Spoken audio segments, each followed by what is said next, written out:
Oh, hello. In today's video, it's going to be our Galactic Republic tag review. So we've done Separatists, we've done Rebels, now we're going to do Republic. I'm going to rank my thoughts on the primaries, the secondaries, and the supports at the end of each section. I'm going to give some list building thoughts and some other bits and pieces at the end as well, so stick around for that. Let's go. So, Republic is a really large number of data sheets. And I think this might be quite a long video, so I would settle in with a cup of something. Okay, I've got that on hand for when my throat eventually seizes up. So they're a little bit top heavy.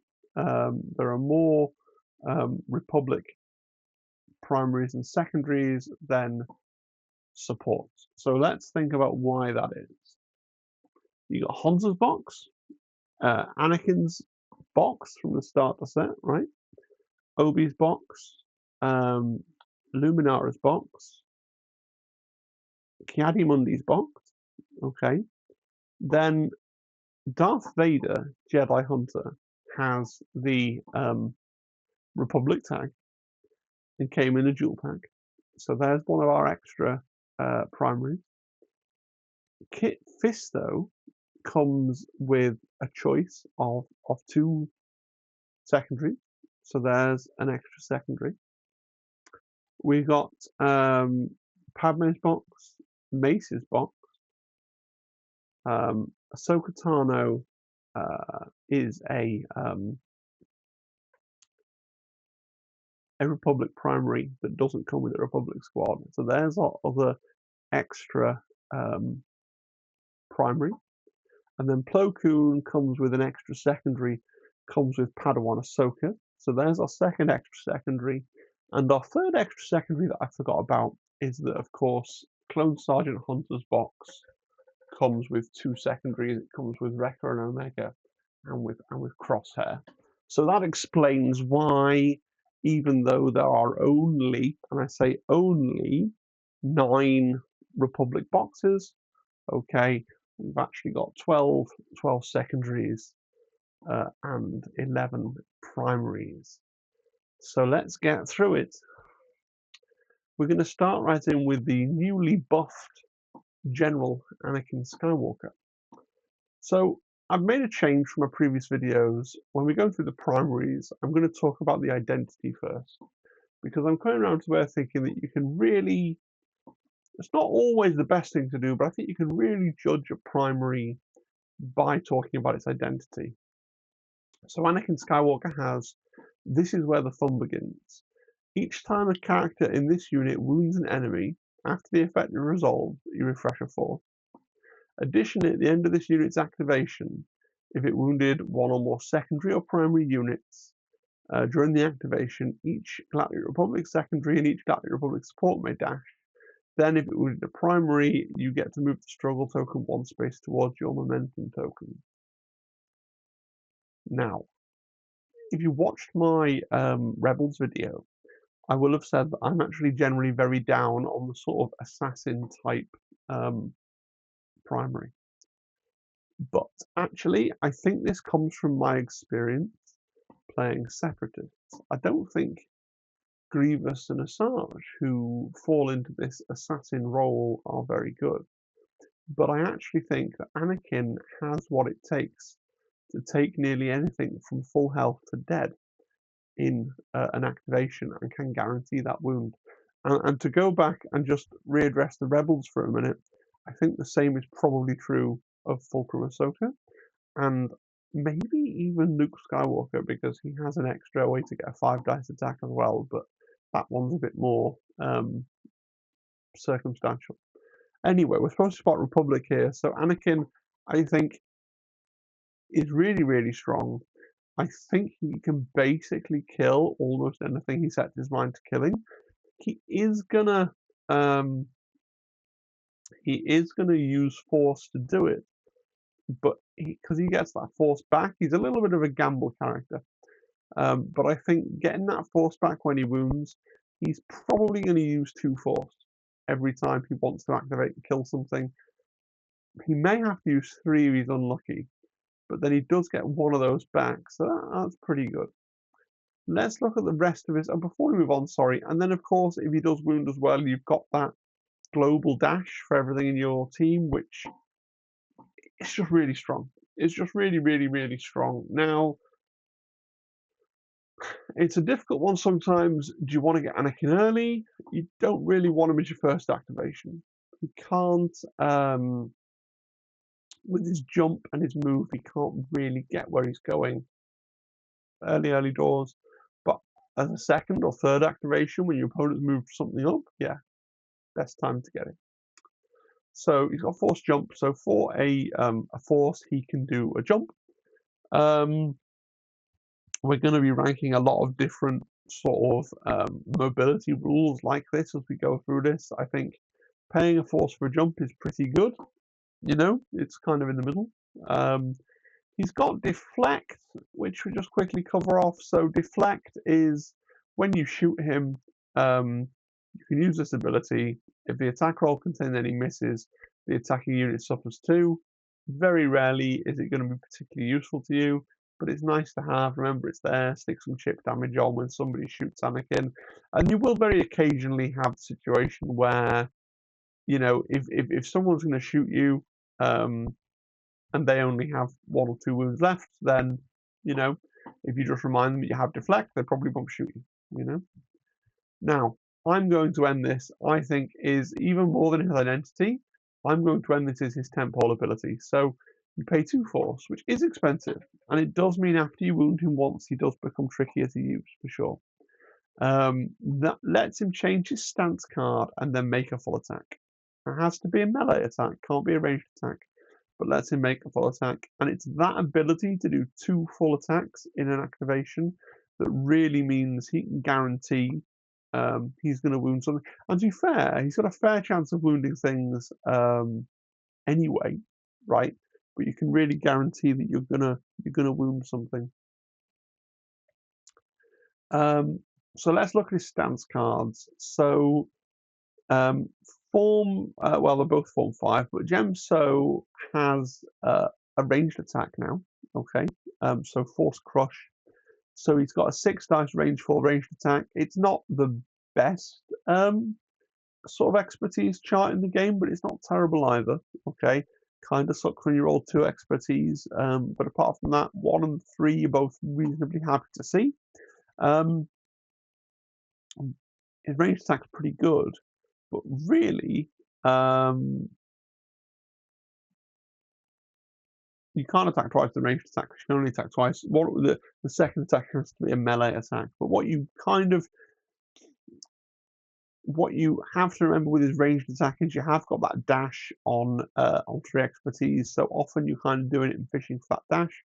But even though you're unlikely, I would say, to get much past 3 in your tree, 3 in his tree is still doing 7 damage in a strain. That will kill some secondaries and supports in the game anyway, right? And if they already have strain on, or if you've got one of the clones that has supporting 5 strain, you can do 8 damage on 3, which is ridiculous. Gemso is also his kind of primary killing things side, and you know, his lightsaber expertise is really good. You know, kind of sucks when if you roll 3 expertise, but all the other breakpoints is really good. He's rolling 8 dice, and again, 3, 4, 5, 6, 7 damage on first 3. The fact that you can do this twice with a melee attack is upsetting because that will kill anything in the game. Anything in the game, and you're going to get at least those first 3. Now, in my experience playing against Anakin, he usually often finds ways to get slightly beyond that, but his tree is so front-loaded, right? And you can very reliably get 3 through with his 8 dice, and it's really reasonably good melee expertise. But just the fact that you're getting 7 damage in a condition, and then you pay 2 force to do that again, it's really powerful. And then if you wound somebody, you get a force back. And if they're a primary or a secondary, you get the global dash. And if they're a primary, you get to move the struggle token. You just have to, if you're playing against Anakin Skywalker, you want to try and wound him, but you've really got to keep your primaries away from him. You know, there's times when I've ended up with, even Count Dooku doesn't like this, right? There are only so many times you can dump all your force into staying alive, right? So it's a real tough one. Anakin's just really good. His Shien side, if he needs to use it, right?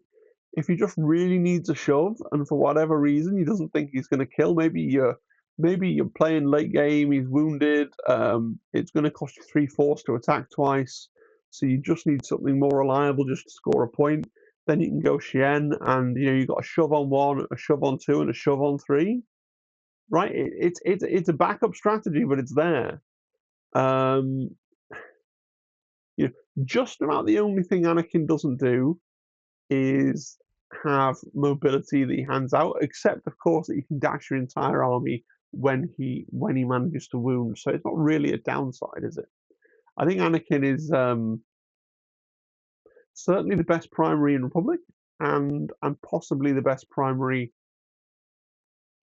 Like, I'm struggling to think of a primary that is better, because he brings massive utility with his global dash. He can basically remove anything that he looks at, and he's got that force jump, so he's got a bit of mobility of his own. He's got really good defensive expertise. I mean, okay, you might think it's not really, really good, but just getting that 1 expertise for a block and then a crit into a hit is really quite good. It's going to serve him really well against most things. Really big up on Anakin Skywalker. And he brings 4 force as well. So you'll have all the you'll have a lot more force. He does only have 7 squad points, but as we'll see when we get into Republic, when we get right the way down to supports, and I'm realizing that I've talked nearly 15 minutes on 1 unit, so this is going to be a long video. When we get all the way down to supports, we'll see that some of the Republic 3-cost supports are actually their best supports. So really big up on Anakin Skywalker. Obi-Wan Kenobi is also really good. So let's have a look. His main utility thing, his identity, is knowledge and defense. So allied units do not lose their hunkers when they become engaged, and can gain and have hunkers while they're engaged. While an allied Galactic Republic unit has 1 or more hunker, it adds 1 dice to its defense rolls against melee attacks. After an attack targeting a character in an allied Galactic Republic unit is resolved, the character's unit may remove all its hunkers. If it does, 1 character in that unit may heal for each hunker removed. Then each character that healed can dash. So that's a really powerful ability. Obi-Wan really levels up your supports and your secondaries, and your other primary if they've got a way to get a hunker. We're going to look at Rex later on. It has a way of giving out hunkers when he dashes people. The fact that you get to keep your hunkers when you're in combat, and that by itself wouldn't do that much. I mean, it does mean that you have them, and then after that combat, you're standing there still with all your hunkers on, which is great. But as per the rules, you don't get the benefit of your hunkers in combat, even if you manage to keep them somehow. But he has a special rule that then says if you have 1 or more hunkers, you do get to add 1 dice to your defense rolls in melee, which is really big. It's just, the reason I put this out is because, like, Luke Skywalker, hero Luke Skywalker, has a similar rule where he can keep his hunkers, but he doesn't have the clause about getting to therefore use them to get 1 extra dice in melee, so it's just bearing that in mind. But Obi-Wan, just that by itself is really, really good. And then we've got Hello there. For a force, you can jump. And then he adds 3 dice to his next attack roll. I like the force for a jump on Anakin before, right? This is a force for a jump, and you get 3 dice on your attack roll. And the number of times you'll see people willing to use this ability just for the jump or just for the dice. The fact that you get both for one force is great. Like, really, really good. Then he's got So Uncivilized. This is a reaction for a force. When this character is targeted by a ranged attack, this unit may use this ability. The unit gains a hunker after the attack is resolved. If the attack roll contains one or more misses, the attacking unit suffers 3 damage. I don't rate that because, yes, it's a slightly better version of Deflect. You get a hunker and you do 3 damage instead of 2, but you have to spend the force beforehand, and they might not roll any misses, so you might be spending a force for nothing. So I wouldn't use that very often. You're only going to use it, I think, is if you're being shot by something that has 1, 2, or 3 wounds, and it's probably worth spending the force, or even just reminding your opponent that you will spend the force if they shoot you, right? Because then you might wound that character. But in general, I don't bother. Then he's got a passive called Patience. When you reveal his order card, if you have an order card in reserve, you may put that card on the top or bottom of your order deck, and if you do, put this unit's order card in reserve. So you can reserve for free if you've already reserved something, which is a bit interesting. It doesn't seem to say,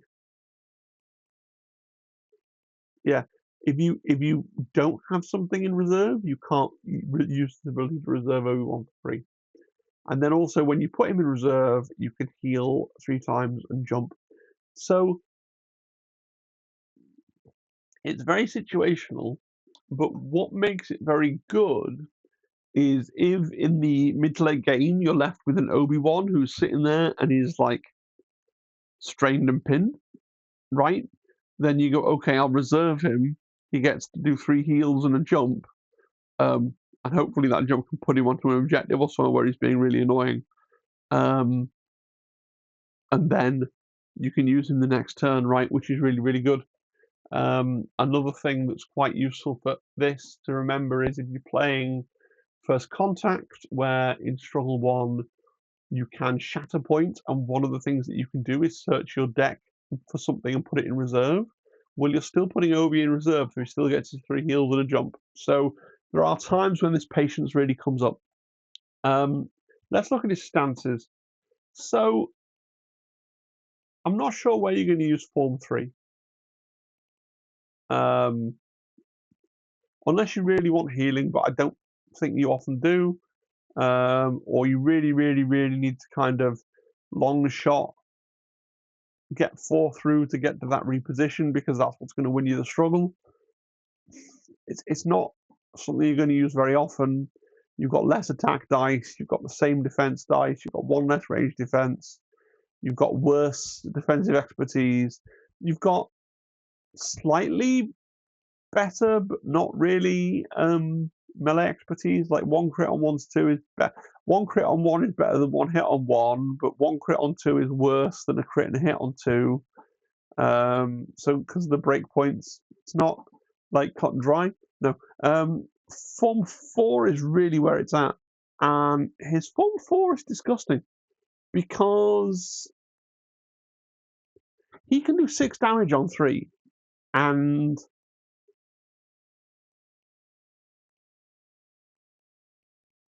sorry, it's not 6 damage on 3, is it? It's counting is hard. He can do 5 damage on 3, okay? Which is still feels like quite a lot. And he can do 7 damage on 4.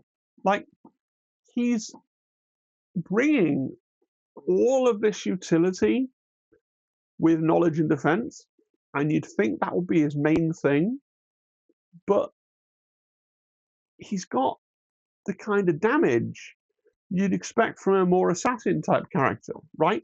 You look at someone like Asajj Ventress, she's got 6 damage on 3.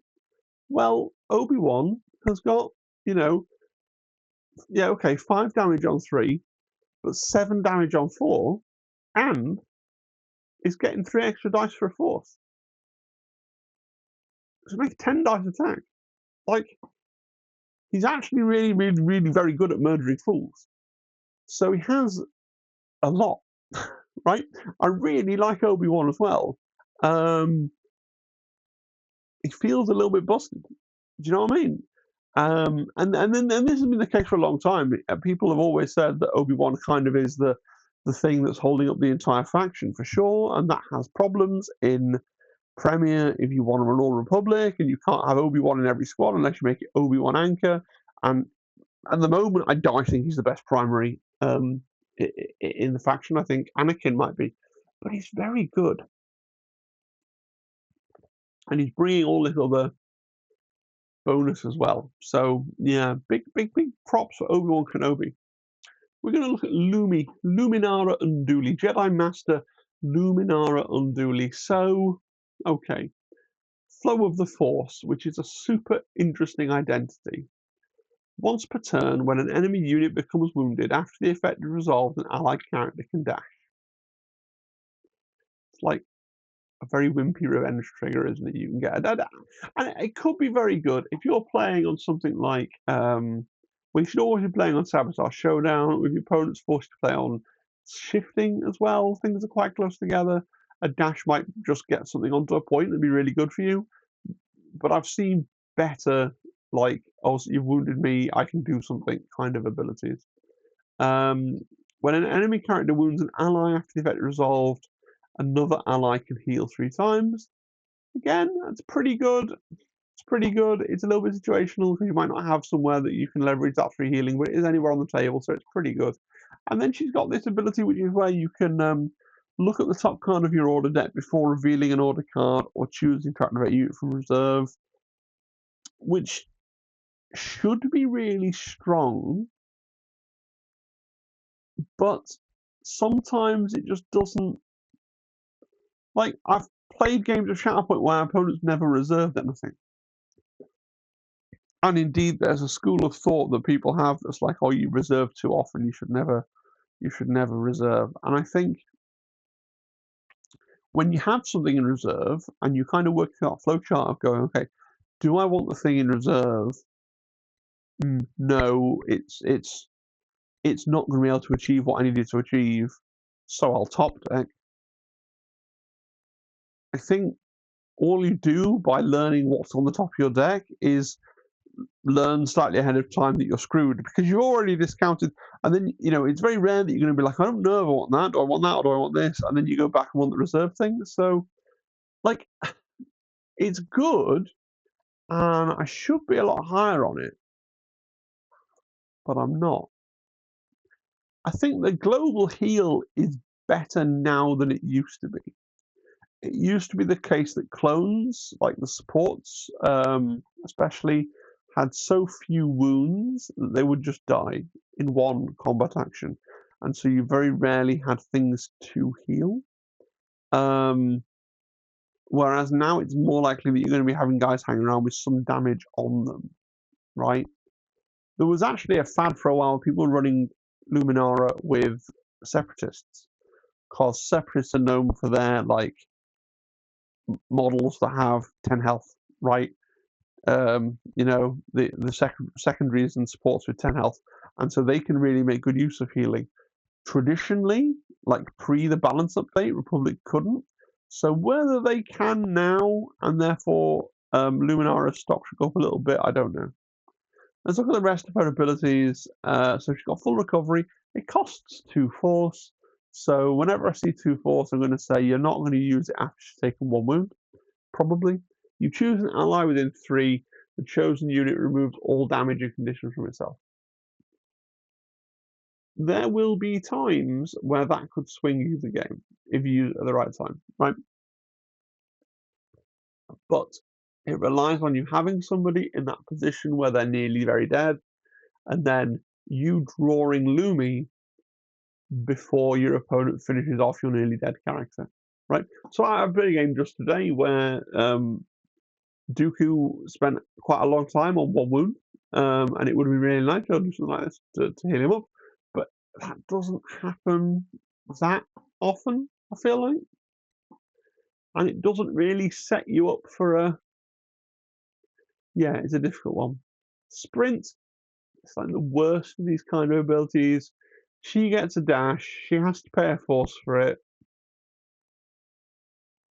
Like, that's what I expect to see on a support, and she's a primary. And you've got primaries out there that are just going like, I get a dash and a friend gets a dash, or I get a jump, or I get a full move, or something like that. It's a very kind of it's the bottom tier. It's the bottom tier of self mobility. Okay, and then we got precise strike. So for one force, after a combat action, choose a support within 3. If the chosen unit's order card is in the order deck, each character may dash.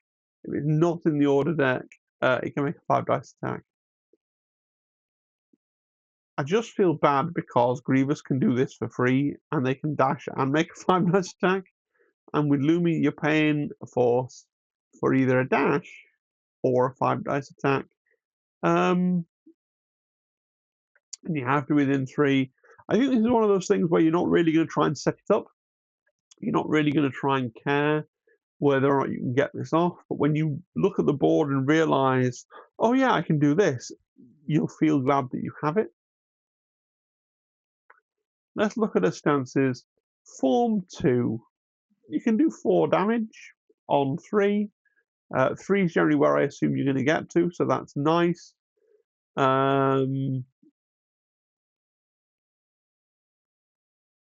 Max is at 8, which is respectable, you know. I do really like the repo on 1, right? So this is one of my favorite tricks with Count Dooku as well. He has a repo on one of his stance cards, and a repo on 1 does let you kind of go, I've got to get somewhere, so I'm going to dash, and then I'm going to move, and then I'm going to kind of do a drive-by where I hit some random guy. It doesn't even have to be not wounded. You hit a wounded guy, hit them, and get the repo to kind of catapult yourself onto a point. That's quite nice. She isn't very punchy, though. 4 damage off first 3 is not great. Form 2 is... I've written... Form 3 is less interesting. It's got heals, I guess. You know, you can do 5 damage on 3, which is slightly more, you know? But then less if you go past. If you go on to 4, it evens out again, right? Yeah, but her defense is a lot better. But she's got 1 less dice. I think mostly you live in Form 2. I also like in Form 2 you got a push on 2 and a push on 3, whereas in Form 3 you're waiting for a push on 3. I'm not big on Lumi. Not after the 2 we've just reviewed, right? Yeah. Kiadimundi, K-A-M, as he's called on the internet. Guardians of the Republic. When an allied Galactic Republic character wounds an enemy, after the effect is resolved, choose an allied Jedi. One character in the chosen unit may heal then dash. It's fine. Additionally, once per turn, when an allied Jedi uses an active or a reactive ability, if it's within 3 of a wounded allied unit, reduce the cost of the ability by 1. So this is pretty good. It does obviously skew you towards wanting to use more Jedi instead of more clones. So certainly you're looking at some of the excellent Jedi secondaries, especially. I don't know if it pushes you into taking the Padawans that come in his box, really, but it's certainly you'd be looking at taking some of the excellent Jedi secondaries. The thing about the Force cost going down is pretty good, because of course he is an allied Jedi within 3 of a wounded allied unit when he is, I know, wounded, not injured, so he can't use it for himself, can he? Has to be when you're in the wounded state, not when you're injured. Is that right? Gosh. Yeah, I think it might be. Let me know in the comments if you know the answer to this question. I'm pretty sure now that I read it, you're only wounded while you're actually asleep, as it were, And once you wake up and you recover, your wounded token flips over into an injured token, doesn't it? So you're not then wounded. But is that what the word wounded means?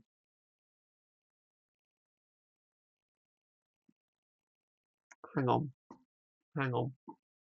Yeah, there you go. I had to check because it was bothering me. No, so it's only when it's next to someone wounded, so he can't benefit from him himself when he's using his force push, which does suck.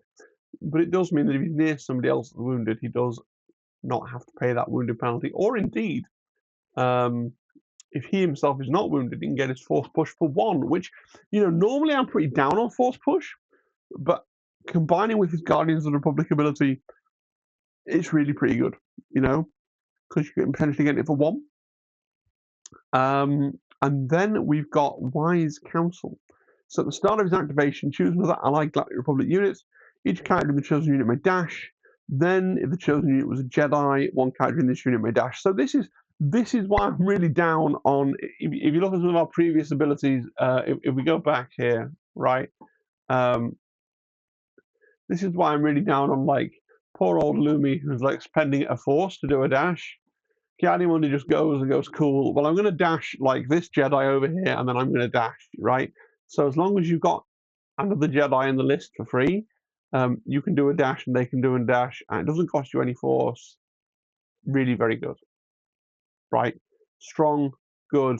It does push you towards including more Jedi, but at the very least, you're going to have one of the Jedi probably, because you're going to have the primary in the other squad, most of whom are Jedi. Like, really good. Force push, first time we're talking about it, so I'll talk about it in more detail. It does cost 2. It is hard to use. Ignore what I said on the slide about being wounded, because I've checked that. But you choose a character in this unit, an enemy character within 3 of that character. The chosen enemy character is pushed 3 away. So it's called diceless displacement. It means you can just shove somebody off a point without having to roll any dice, so it just happens. Really powerful, worth having. And again, with his ability, if he's near someone who is wounded currently, you can get that force cost discounted, which is great. Then we've got force enhanced reflexes. This is the same ability as So Uncivilized. Not quite.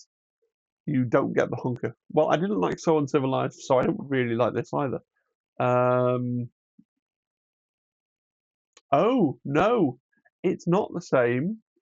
When it's target, no, yeah, it has to be. So you don't know, it is the same. So I don't like the gamble, okay.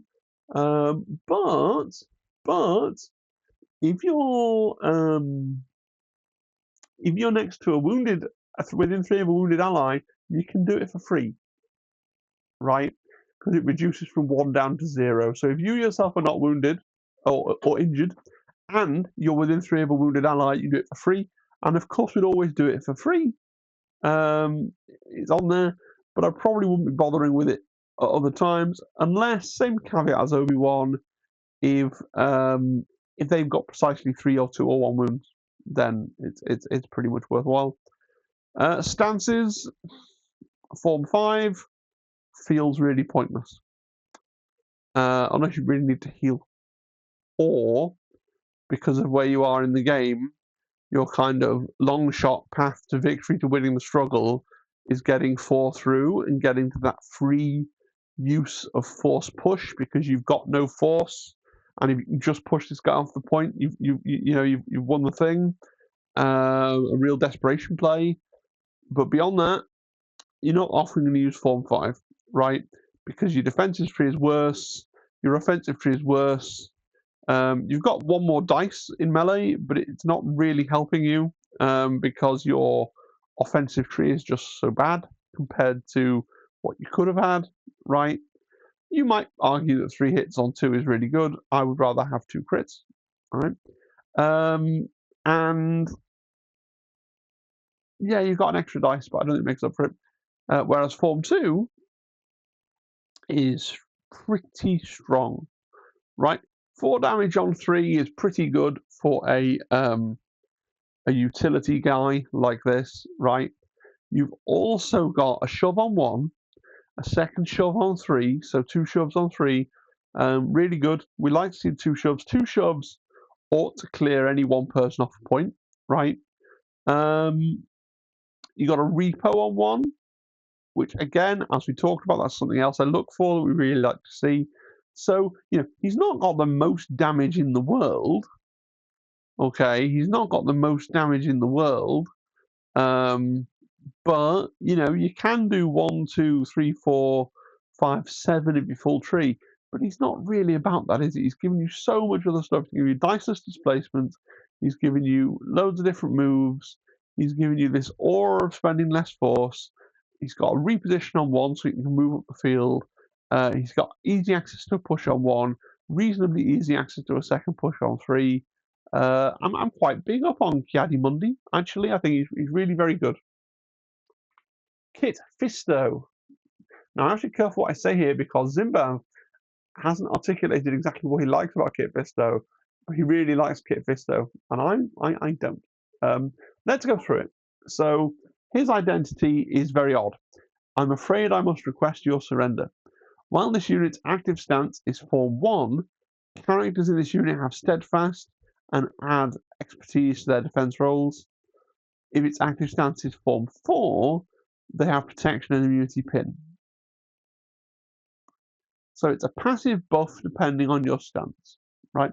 Also, whenever you move, you reposition, which is good. So the stuff there, it's always on. It's all vaguely selfish. It doesn't feel super impactful on the game. Having a steadfast primary is definitely nice. Form 1, I think, is where you're living most of the time. So he's steadfast in getting a free expertise, right? Which means he's always got 2 blocks. Makes him quite tanky, that expertise and the steadfast. So you're just going to sit him on a point and be like, yeah, can't get me off. It's not awful. 4 speed, coupled with his other ability, it's a full-on reposition for a force. That's pretty good. Riposte, it's melee deflect. It's fine. We've talked about it. It's nice to have. It's fine. Supporting fire dash, which is an interesting one. So when a character in another allied Latin Republic unit makes an attack as part of the combat action, after it's resolved, use the ability. If the attacking character is within 5, this character may dash. That character may dash, sorry. The thing is, you are quite mobile. You're going to do your double move, right? You're going to be hard-pressed to always be hanging around in the mid-board within 5 of your various other things to really get your supporting fire off. But it'll be nice. I think it's best viewed as a nice when it happens rather than a this is the plan kind of thing. So his stances, I quite like Form 1. 5 damage on 3, which is fine. Yeah. No, it isn't. Yeah, it is, because you go down and then up again. So yeah, 5 damage on 3. Or you go 2 shoves on 2, which is good. His melee expertise is pretty okay. It's fine. And of course, if you're in that form as well, you have steadfast and that extra defense, which is nice. I think it's rare that you flip over to Form 4, but you might really need to get that jump on 1, to get where you need to be, right? And you can try for the second jump on 3 and the third jump on 4, right? You might really want those jumps. And of course, flipping over, if you have pin and you flip over, you get an immunity pin, your pin immediately leaves, right? I think that's how it works. So it's nice to have. Like I said, I don't think he's bad. I just don't really understand what he's for. So I'm not that up on Fisto. He seems to fall into the same sort of place that Sarge Ventress does, so I'm not really up on Incept, where, yeah, mobile. Now, he doesn't have the problem where he's going to use a poorly force, so he's got that going for him, but then he has less utility. And then he can do a bit of damage, but not that much. Not my thing, but Zimbad likes him, so, it could be your thing. In some ways, this is just my opinion, but I hope you find it useful. Mace Windu. It's got a purple lightsaber. The party's over. Sorry, this party's over. When a character in this unit is engaged, allied Galactic Republic characters within 5 have steadfast and protection. So it's a little bit lackluster for identity, but he has some other really strong identity-like abilities elsewhere on his card. I'm not that up on bubble, and I know Republic has a lot of bubbles for different things. I'm not that up on bubbles, so you can tie yourself in knots trying to worry about all these bubbles. But the big thing to remember about this is, you know, if nothing else, when Mace is engaged, he has steadfast and protection, right? So if you're playing into, you know, another list that where their main thing for like trying to get you off points is melee, right? If you're not playing into a range list, then he's got steadfast and protection when he's on a point, let's say. Which, you know, I play separatists, and you know, characters like Magna Guard, Savage Opress, Count Dooku, I'm often in melee. This becomes really good.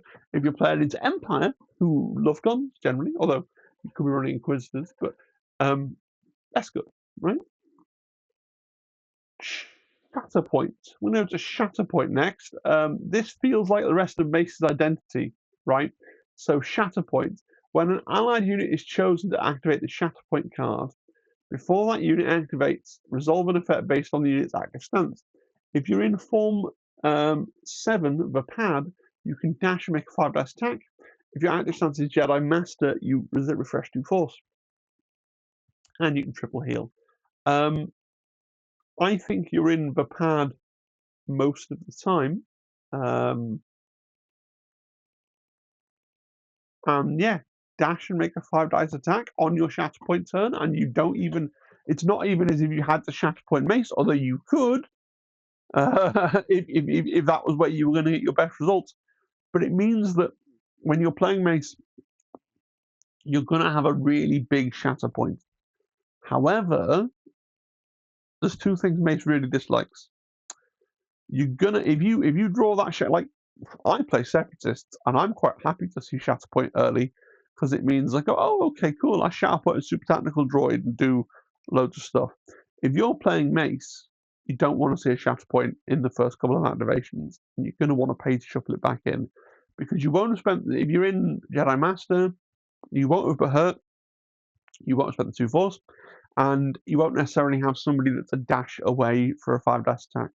So you do want to shuffle back in that Shatterpoint if you're running Mace.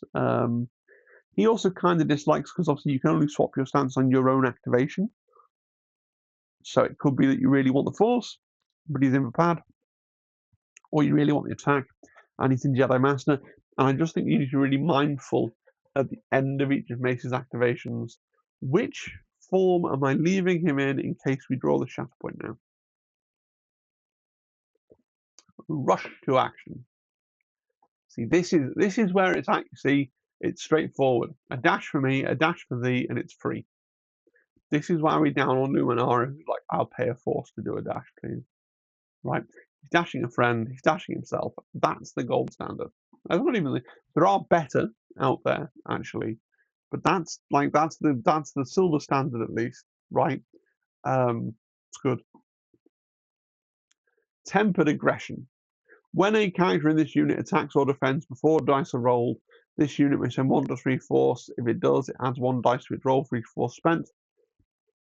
I think this is one of those abilities where this is another reason that, like you don't like having the Shatterpoint early. I don't think you like having Mace particularly early. If you have him towards the end of the deck, you just look at your force, look at who's going to be left in your deck, how much force they like to use, and go, right, well, I'm going to dump off as much as I need into this. It's a really good place to dump force off, and it means that he has a really good chance of getting further and further and further up that tree, right? Let's look at his stances. So he's got a Jedi Master stance that has a push on 1, a push on 2. We'd like to see it, right? And then also on Jedi Master is where he finds his ranged attack. So he does have a range 4, 6-dice ranged attack, Force Blast, which is, it's kind of pants, but sometimes it's the only thing you're going to be able to do. I would always deploy him in Jedi Master, right? in case you find yourself getting maced really early, and then you're like, oh, right, well, I'm going to dash and move and then do a ranged attack, I guess, right? But then at the end of his activation, you go, actually, do I now want to flip him into the pad so that he can potentially do a dash and a 5 dice if I Shatterpoint? His pad side then is for killing things, as you would expect if you understand the lore of the pad. It's like his signature pseudo tapping into the dark side, but without becoming evil kind of mad thing that Mace Windu has going on, which is why he's got this purple lightsaber. He can do a lot of damage, right? So on 3, he can do, well, in fairness, on 3, it's only like 5 damage and then probably expose. But remember, you can dump in those extra dice with tempered aggression. If you're rolling 10 dice, the rule of thumb, which is that you're likely to get 3, goes out the window, right? And it's much more likely that you might get 4 or 5. If you get 4, okay, it's 7 damage, right? If you get 5, right, it's 10, right? And if you full tree, it's 11. And I've seen him full tree.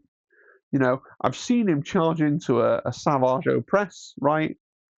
10 wounds, protection. So you got to do 11 to kill him and just 1 tap. I've also seen him do 10 and Savage survives on 1, which is very funny for your opponent. But, like, he can blend if you spend those 3 force for him, you know? I'm pretty high up on Mace Windu as well. I think he gives pretty great utility. He's going to give you that real monster of a Shatterpoint turn, and he is a bit of a blender. Now, he has only got he's got the Anakin thing going on where he's 7 squad points and 4 force, but I really feel like 7 squad points is hardly a handicap in Republic, because you've got a couple of 3-point supports and even a 3-point secondary. I think that you don't mind taking. So, big fan of Mace Windu. Plo Koon. This identity is we can do this the simple way or the difficult way. While this unit is not wounded, when another Galactic Republic character within 3 is targeted by an attack, this unit may gain exposed. If it does, the defending character may use this unit's expertise chart during the attack. Then, after the attack is resolved, if the defending character was a trooper or a Padawan, one character in this unit may dash towards the attacker. What? I don't think it's good. You expose yourself for the dubious benefit of giving a nearby model the ability to use your, admittedly, you know, if you're on your Form 3 side, it's a very good defensive expertise chart, right?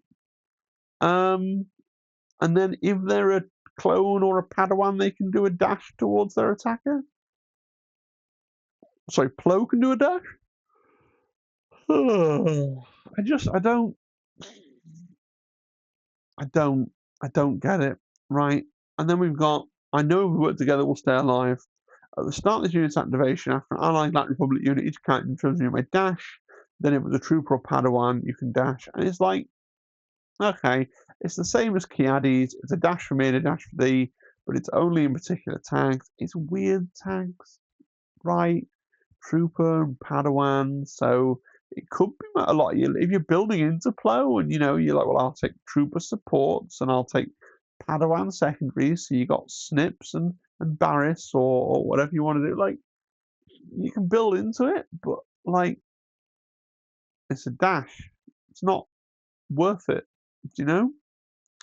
He's got Force Push. Force Push is really good. Dice displacement is really, really good.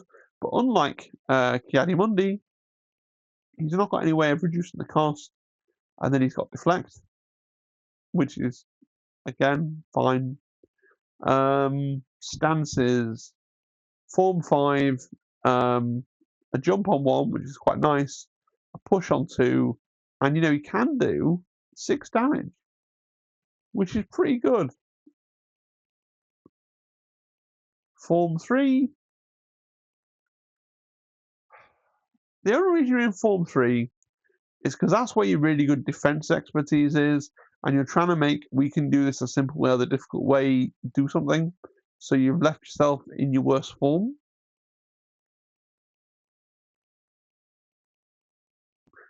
I'm not feeling it. I'm not feeling him. Got very nice braces though, right? But I'm not feeling him. No, no. If you get good rules in Plo Koon, and you let me know in a comment what it is that what's Plo Koon doing for you? Because he's not doing anything for me. Ahsoka Tano. So I'm not sure if Ahsoka is Ahsoka 1 or Ahsoka 2. It's funny because we call them all we call them like Vader 1, Vader 2. But with Ahsoka, nobody's sure because if you pre-ordered, then you got Padawan Ahsoka in the box. But if you didn't pre-order, then Padawan Ahsoka came out later. So she's Ahsoka 1 or Ahsoka 2, depending on how you look at it. Let's have a look at what she does and not ramble about pointless things when we've got lots more to cover and we're pushing in on the first hour. Pause the video, grab a cup of tea, Fierce Protector.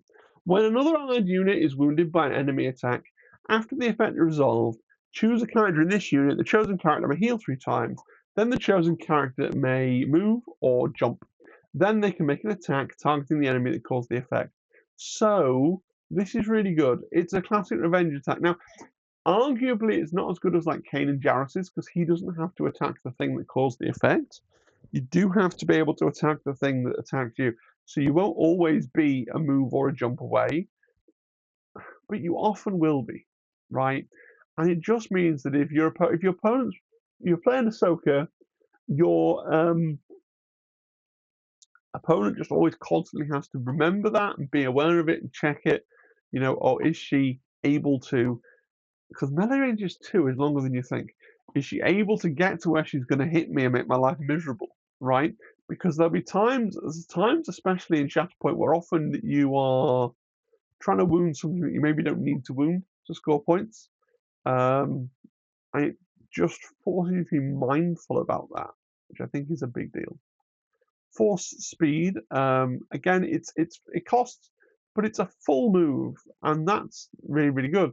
Now, she doesn't have a ranged attack, so she's not going to be able to threaten things in the deployment zone, but it's still really very good. What's the matter too fast for you? Costs 2. When a character in this unit would suffer damage from a melee attack, you can use the ability, you suffer half the damage from the damage pool, and the attacking unit suffers the remaining damage. So this is going to be one of those ones where you're going to have to sit and do the maths, right? Because it is expensive, and you don't want to use it a lot, but there are going to be times, right, especially if somebody comes romping up to you with a General Grievous or a Darth Vader or an Anakin or a Savage Opress even, or someone like that that just can do a boatload of damage, that you just go, cool, I spend 2, I take half, you take half, and if the stars really align, that saves you from death and it kills them, right? And so in those circumstances when it's important, you'll spend the 2 force for it, for sure. You'll find I have many qualities for you to dislike. When this unit is not wounded, characters in this unit and allied characters within 2 add an extra defense into their defense rolls. So, okay. Your damage side, where you probably want to live most of the time because can't flip stances when somebody triggers your revenge attack, is Jarkai. Having always having an expertise in your defense roll means that whenever somebody hits you, you're always cancelling out a crit. You're always getting a block and a crit to a normal, so you're always cancelling out that first crit, right? Often, unless it's another primary going into you, if it's somebody just trying to do something with support or something else, the one crit is that they're hoping to get their 1 crit through on 1. And this is the secret sauce that means that sometimes people will attack Ahsoka and just nothing will happen. You've got like a 5-6 dice attack with something, like, no, nothing will happen because you're always not scoring 1 crit. Really very good. Really very good. As for everything else, It's a solid 3 defensive bonus if you're near enough within 2 of other people, which you won't often be. I mainly view this as a self buff, but yeah, if you happen to be within 2, it's pretty good. Stances. Um, Jarkai is where it's at, right? Because you can do 3, 4, 5, 6 damage on 3. And like I said, because of that revenge, you can't swap stance when it's not your turn. So you want to try and end the turn in this stance if able. You will occasionally find it useful to swap into Form 5 because you really need a push for some reason, right? Or you really want to get to that jump on 2, right? But generally speaking, Jarkai is where it's at for the whole game. Really blessedly, unlike a lot of characters, your murdering tree actually has very marginally better melee expertise, and the defensive expertise is identical. The only thing you're losing is 1 defense dice, but I think you basically want to live in Jarkai. Now, 2 things to look out for, 2 pitfalls with Ahsoka. She is Galactic Republic, right? But she's not a Jedi, so she does not play well with, for example, Ki-Adi-Mundi, okay? So be aware of that, right? And she only has 9 wounds. Ahsoka's a great character. I think she can do really well in Galactic Republic. You can take all that incoming Galactic Republic synergy. So, for example, right, if we go to, well, we don't need to go way back, but I think it's Obi-Wan. She can therefore keep her hunkers in melee, which she likes. She can be moved when we get to it by the likes of Rex, who gets to move people who just are Galactic Republic. So she's getting all that incoming synergy, okay? She's not giving out any synergy. She's not getting any synergy on the Jedi tag because she doesn't have it. So just be aware of that when list building. But I do also think you can put Ahsoka in different random places, and she's still really good because I really rate Fierce Protector, right? It really, you get her near the center where there's points, you know, it's not hard to think about where your opponent's going to be when stuff's going down. Obviously, your mileage may vary. I play mostly separatists who are quite melee focused a lot of the time, therefore they're quite clustered in. But even ranged people want to be on the points, right? So again, if you're playing Sabotage Showdown, which is what I think Republic often want to be on, very clustered, or you're playing Shifting, which is pretty clustered, you can really make good use of this on Never Tell or on First Contact, where things are a bit more spread. It's a bit less useful, but it's still really good. It's still something your partner should think about. A full move is still a long way, right? It's really good. Darth Vader, famous member of the Galactic Republic, Darth Vader Jedi Hunter. So on his front of his card, right at the bottom, this unit cannot be included in a strike team with Anakin Skywalker, which I think basically means you don't run him in the Republic context because Anakin Skywalker is so good now he's been buffed. Darth Vader Jedi Hunter is also very good, right? Let's have a look. So his identity is your hatred makes you powerful. When an allied Galactic Republic or Galactic Empire character makes a melee attack as part of a combat action, after choosing a target, the attacking unit may suffer 2 damage. If it does, the attacker adds 3 dice to the next attack roll. So this is really powerful. I quite like the idea of running Darth Vader Jedi Hunter with Ahsoka Tano Jedi No More. Very simple thing to set up for a what if. How would that work kind of a thing. You get to paint Ahsoka with red lightsabers because that'd be cool. She really likes murdering. She gets to do extra attack actions.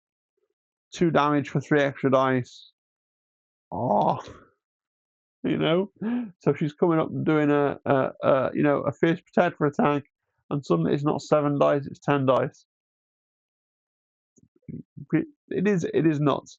And so Vader has that force multiplier thing going on where the temptation I think is to run him always with a second. If you're going to take Jedi Hunter, you want to run him with a second beta primary, so you can just have these two absolute monsters strolling on the battlefield. Now, the one thing I will say is he has 12 health, so you can afford to take a few. You go back to Ahsoka, she only has 9, so you are probably going to run out of health pretty quick. My word, it'll be beautiful while it lasts. It will burn very brightly. It will burn very brightly. Vader's Fury. For a force, you can do a full move, and then during the next attack made by character in this unit, after all the dice have been modified, you add 2 into the damage pool. So this is shades of hello there, right? I'd pay a force for a full move any day of the week. I get a full move, and then my next attack is amped up. Yeah, okay. Bear in mind, Darth Vader does have a ranged attack. It's not arguably what he's for. It's only a range 4 ranged attack, so you probably still can't threaten the enemy's deployment zone stuff with 2 full moves on a 4 range. A 4 range. You can with 2 full moves and a 5 range, because I've done it with General Grievous a lot. But even that notwithstanding, this is a really good ability. Sure. It's got Riposte. Riposte's fine. Same thing I always say about Riposte. The Sith Lord strikes back. When this unit is wounded by an attack, after the attack resolved, you can use this ability. You can dash and make a 5-dice attack. Wow. Dooku has this. Dooku has to pay a force, and there has to be like no hits in the attack roll. Vader just goes, "Yo, you hit me. You better kill me." And I got 12 wounds because I'm gonna hit you back. Oh, his stances are weird. So, Form 5 has ranged, so you can throw your lightsaber. It's not great ranged, but it's it's there. It's fine. It's nice to have. You've got a shove on 1. Dark Rage has a shove on 2 and 3. Both can do 5 damage on 3.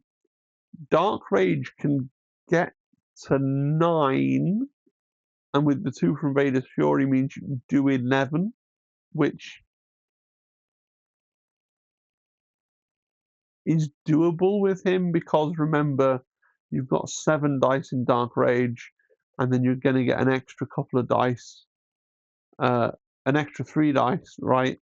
10 dice attack with your Hatred Makes You Powerful. Interestingly, you can only Hatred Makes You Powerful on a combat action. So I think what I said before about Fierce Protector, you couldn't do it, it's not a combat action. He also can't do it on his own. The Sith Lord Strikes Back, sadly, because it's not a combat action, right? A combat action is when you spend your action to do a combat action. So it is only on his main single attack for that turn, because being able to add 3 dice onto your 5 dice to an 8, make it an 8 dice would be pretty tasty, but I don't think you can do that.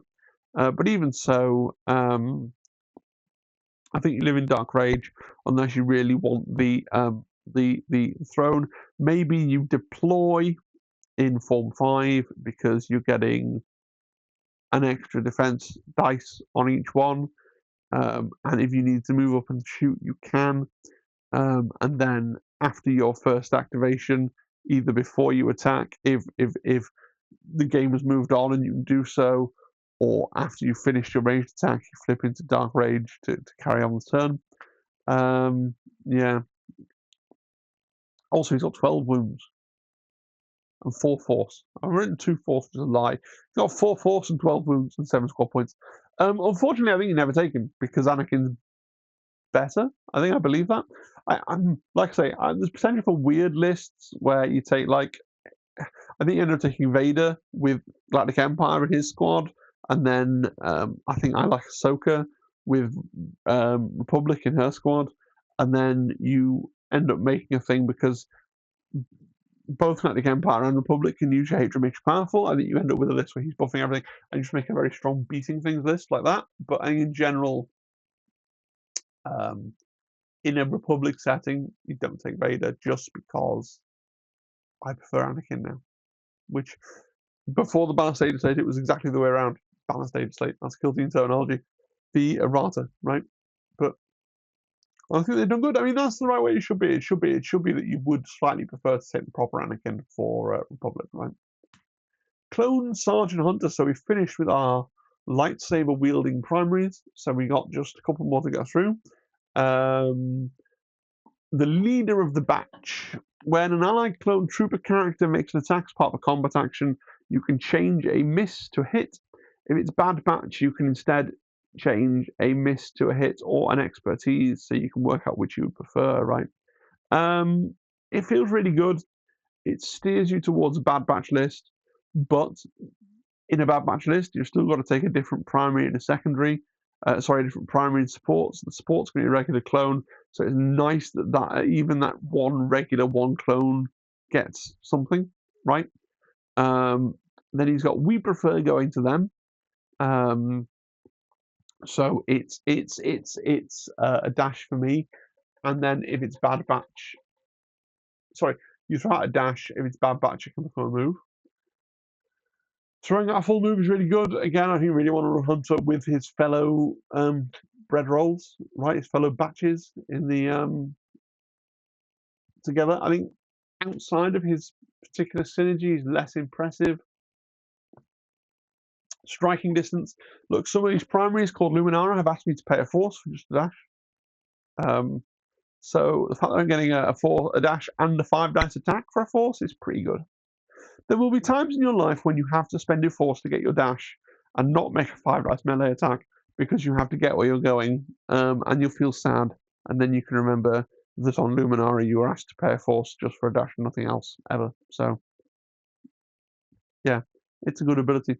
Enhanced Tracker is his real mobility, right? Because whenever an enemy primary makes a move, after the move is finished, you can use this ability to dash towards that enemy unit, which is pretty good. Often forgotten by my opponents when they've played Hunter, right? And then it's hard to compete with the Jedi. When a character in this unit defends against an attack, it can reroll up to 2 of its misses. If it's exposed, it can instead reroll all its misses. This is wild, right? It just makes him really hard to hurt. Stance cards. His stance cards are weird. He clearly has a melee stance and a range stance, right? So Knife Fighter is for melee with a really good melee expertise, and Huntsman is for range with a really good range expertise. But the damage on the melee side seems a little bit lackluster, right? You can get as far as 4 on 3, but with 2 shoves. So it's kind of like his utility side because you've got a shove on 1 and a shove on 3, which will be fine, except that of course he's getting that 3, or he's paying a force for a dash and a melee attack, which kind of implies you should be on his melee side. I don't know. I prefer his Huntsman side, to be honest, because it has a bit more damage. You've still got to push on 2. Yeah, it's a weird one. I'm not quite sure exactly how you use Hunter as a combat character. I appreciate all the buffs he's given to his fellows. I guess you start in Knife Fighter, you use striking distance, you attack something, and then you're hoping to get, you got dashes and repositions in your expertise tree as well, to get onto a point or wherever you're going. I think that's pretty cool.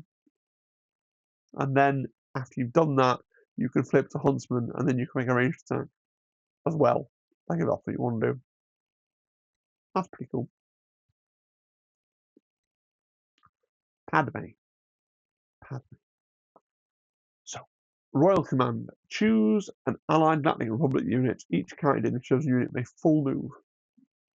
Sorry, I don't want to start with that. I want to start with Servant of the People. Servant of the People, which is weird. When this unit is not wounded, and while 1 or more characters in this unit are contesting an active objective, if this unit's active stance is faith in diplomacy, allied Galactic Republic supports can contest the same active objective even when they're wounded. When they're not wounded and the active stance is aggressive negotiations, support characters Within 4, add 1 die to their attack rolls.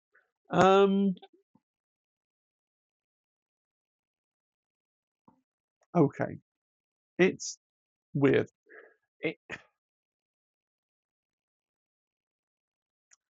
That first part could be good, right? So your supports can contest when they're wounded. There are certainly times. I think if you are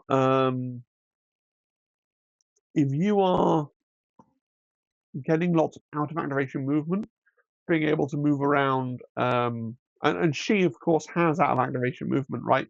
So you can for a force full move both of your supports in a unit, right? Each character in the chosen unit. So you're using those 2 abilities in tandem to full move wounded people onto a point that she's also on. It's a neat trick, and it could win you. It could be decisive, but it's just a little bit fiddly, I feel.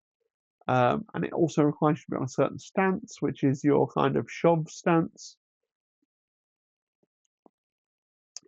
Yeah, I don't get it. I don't get it. I know there are people out there that really love Padme and have done really well with her. I just don't personally quite understand Padme, I don't think. And then on the other side, you get to add 1 to your attack rolls. I mean, 1 to your attack rolls is always good. 1 to your attack rolls is always good. Sorry, I had to pause the video to cough. But you have that range 4 bubble, and I'm just increasingly worried about all these things in bubbles that Republic have access to. You can tie yourselves in knots trying to keep everything in the bubble and everything else. So, as I've tried to say 2 or 3 times, Royal Command, it's a full move, and it's a full move for potentially a whole unit. So even if you're not using it in tandem with certain other people to move people onto a point that you're on, just getting to do this is potentially really strong movement ability, wonderful. Coordinated fire, double damage. It's really good. So I think this is the first coordinated fire we've seen. So when a character in an allied handmaiden unit, so in other words, it's only the things in her box, and she's not a handmaiden, so you can't use Aura Sing to get a handmaiden die. Makes an attack as part of the combat action. Before dice are rolled, use the ability. If targeted characters within 5 of a character in this unit, they suffer 2 damage. It will be ridiculously strong if it wasn't limited to handmaidens. The fact that it's limited to handmaidens kind of limits her usefulness a little bit. Like, she's got this box, and it's a nice little squad, and it does its own thing, and then you pair it with something, and then wouldn't it be nice if instead your whole list had more synergy with itself? I guess if you're struggling with a Premier list and you want to take all Galactic Republic and you can't come up with that 4th squad, you could just stick in Padme's box and have it be a thing, play it once, But she's just such a little isolated thing that's doing her own thing off in the corner. Crack shot. Characters as you have sharpshooter 2, and when you invoke, I mean, this is really good, right? So it means that you do a dash, and you've got 3 extra dice, meaning that your ranged attack is 10 or 9, depending on your stance. Really good, really good. So let's look. You've largely got your push stance, right? Faith and diplomacy, push on 1, push on 3, 4 damage, which isn't bad, okay. But with your in your damage stance, you can do 5 on 3, right? And you've got a fair chance of getting up to 8 because you only need to get 5 successes through to get to 8, and you've got your you're doing 10. If you use crack shot, you're rolling 10 dice, so that's pretty good. 8's not the best break point. Like, you're not going to one shot primary, right? But 8's pretty good. I've only got 9 wounds. Padme. So we've made it through the primaries. So let's rank them. I think Anakin's the best in faction, in tag.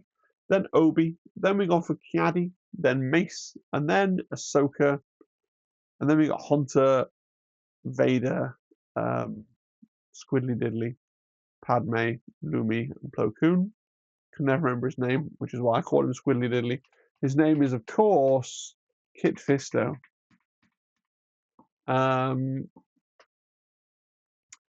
I think you basically, most of the time, everybody above Vader, really good. Obviously, Hunter, I was a bit down on him when I reviewed him, but he has a thing where if you're trying to build for Premiere or something and you want to go Old Republic, he can just bring in a load of models that you're probably not using in the other half of your list.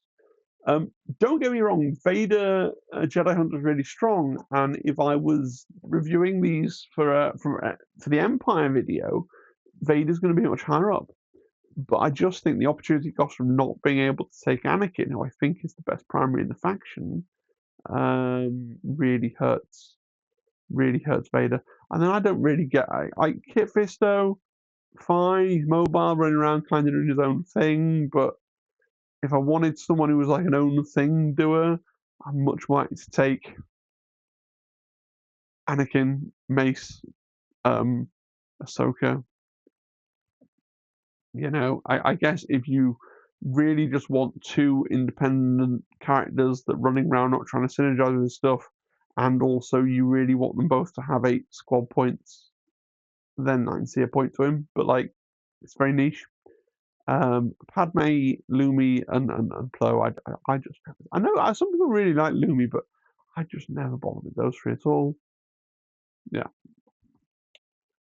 Let's get on to the secondaries. So one of the biggest reasons not to take primary Ahsoka is because secondary Ahsoka is pretty good, right?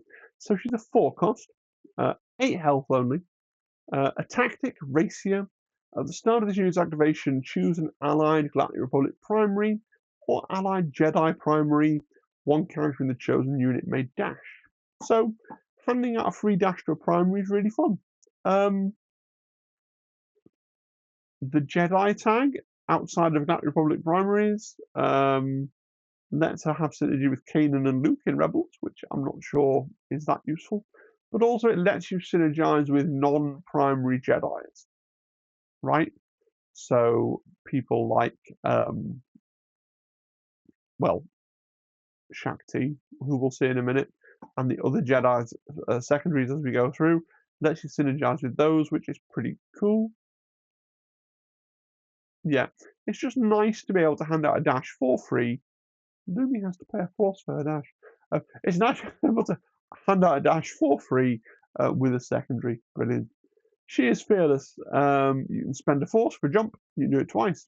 If you're going to do it twice a lot, you're going to run out of force, probably. But it does make her very, very mobile, for sure. Yeah. She's got deflect, that's fine. And then getting ahead of yourself against Snips, which is like a pseudo identity almost, right? So after an allied Galactic Republic support within 3 makes combat action, this unit can use this ability. You may jump and then make a 5 dice attack targeting one of the same enemy characters. Look, you have to be positioned just right, you know, within 3 for this to work, and then you can do a jump and a 5 dice. It's like obviously the prototype version of the identity she eventually gets when she becomes a primary. It's still pretty good though. It's still getting a free extra revenge attack with a support. Especially if you're playing a tournament, so you're not like constantly reminding your opponent. Oh, well, yeah. In a friendly game, you might say, "Well, look, you know, if you do that, I can do this. If you do that, I can do this. I can do that. You can do this." In a tournament, you might not be constantly reminding them of that fact.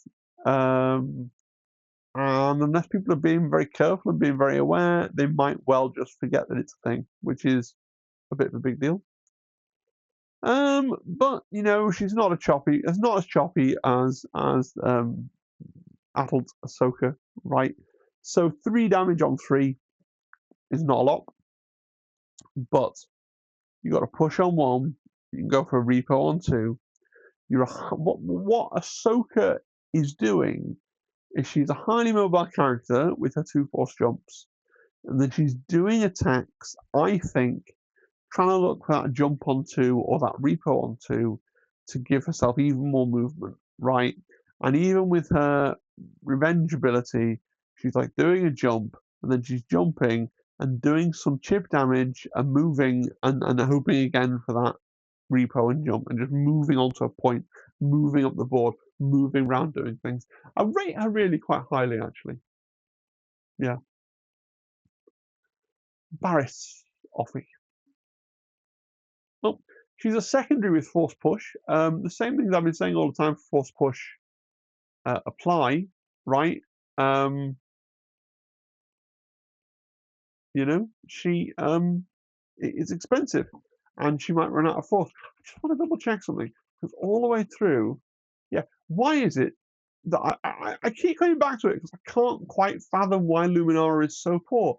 She has to pay a force for a dash. Her Padawan, right? Her Padawan gets to pay a force for a full move.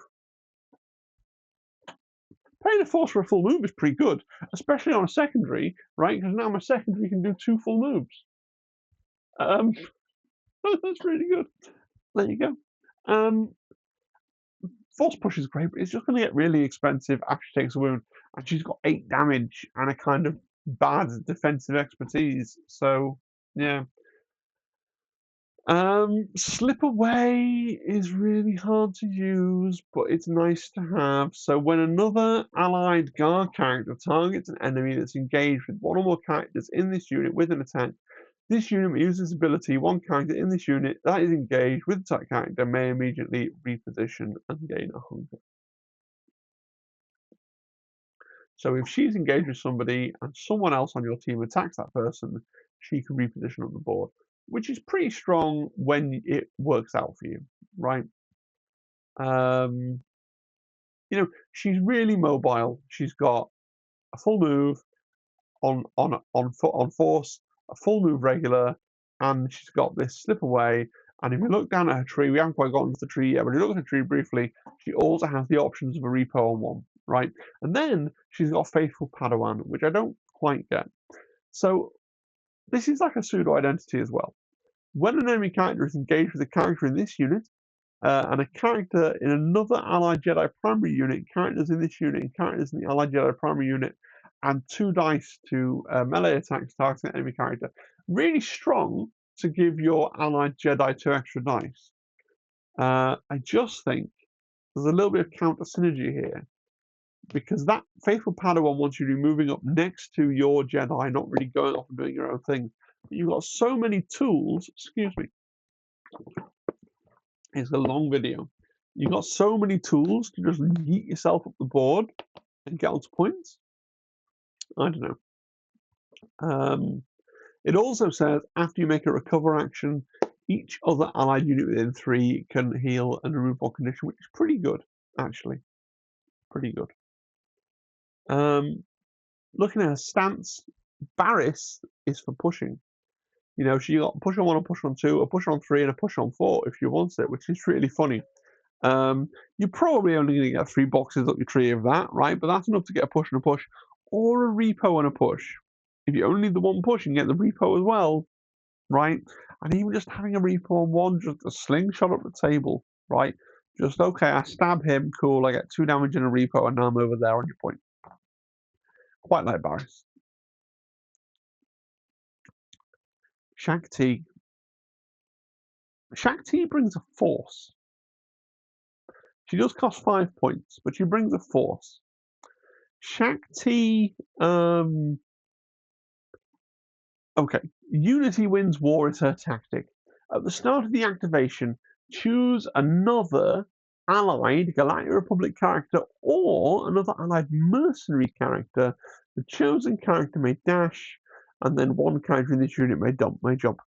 So she's getting a dash and a jump for free. And Numenera has to pay a force for it. So I'll stop saying it, but it really bugs me, right? And she's not a primary, and she gets a dash and a jump. She gets to hand out a dash and a jump for herself for free. Now, she's got that extra little bonus of it working on mercenaries. Briefly to think about that, we're thinking about mercenaries, a weird tag, and not one you often think about. It's not like, oh, we're going to build on mercenaries. Mercenaries is largely the bounty hunters, armorer as well, but not Bo-Katan and the Clan Creed, and Hondo's Weak Way box. So if you wanted to run Cad Hondo, you might take Shakti because she could help out. She could, dash all your mercenaries, okay, and she'd give you that extra force. You'd have 5 force, which isn't 4 force because 4 force sucks, right? She's got force repulse, so it's force push, but it's so much better because it's force push each other character within 2 of this character, 2 away from it. So she walks onto a point and then force repulses, and then everyone flies off the point and it's her point, and there's nothing you can do about it. And yes, it's expensive, and yes, it's going to be hard to use if she's wounded, but it's also really good. Fainting Blow. Reactive. When a character in this unit makes a melee attack as part of a combat action during the modified ice step, the unit may use the ability. If there are 1 or more expertise results in the defense roll, change 1 block in the defense roll to a miss. Yeah, you're just messing around with your opponent's defense dice. It's funny and annoying. Yeah. And also, Virtuoso, you're immune to disarm and expose. Yeah, sure. You just be immune to two of the 4 conditions in the game. That's fine.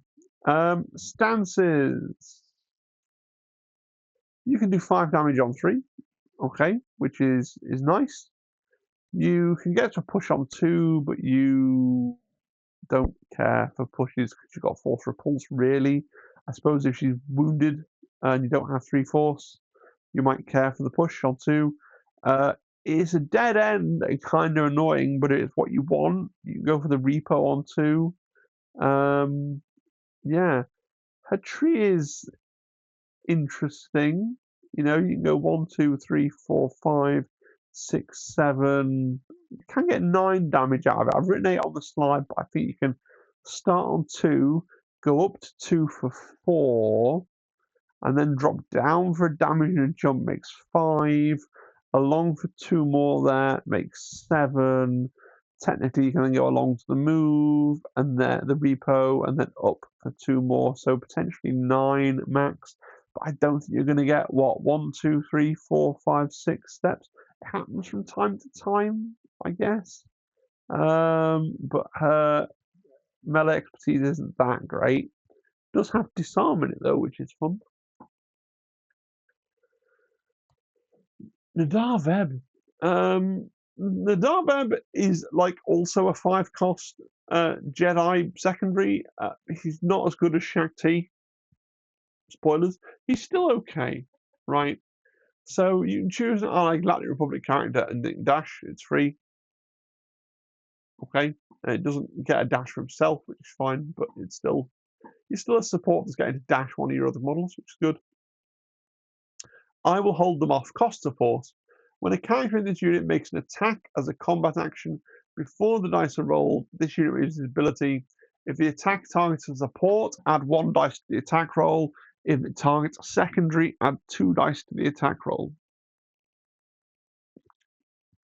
If it's targeting a primary, add 3 dice to the attack roll.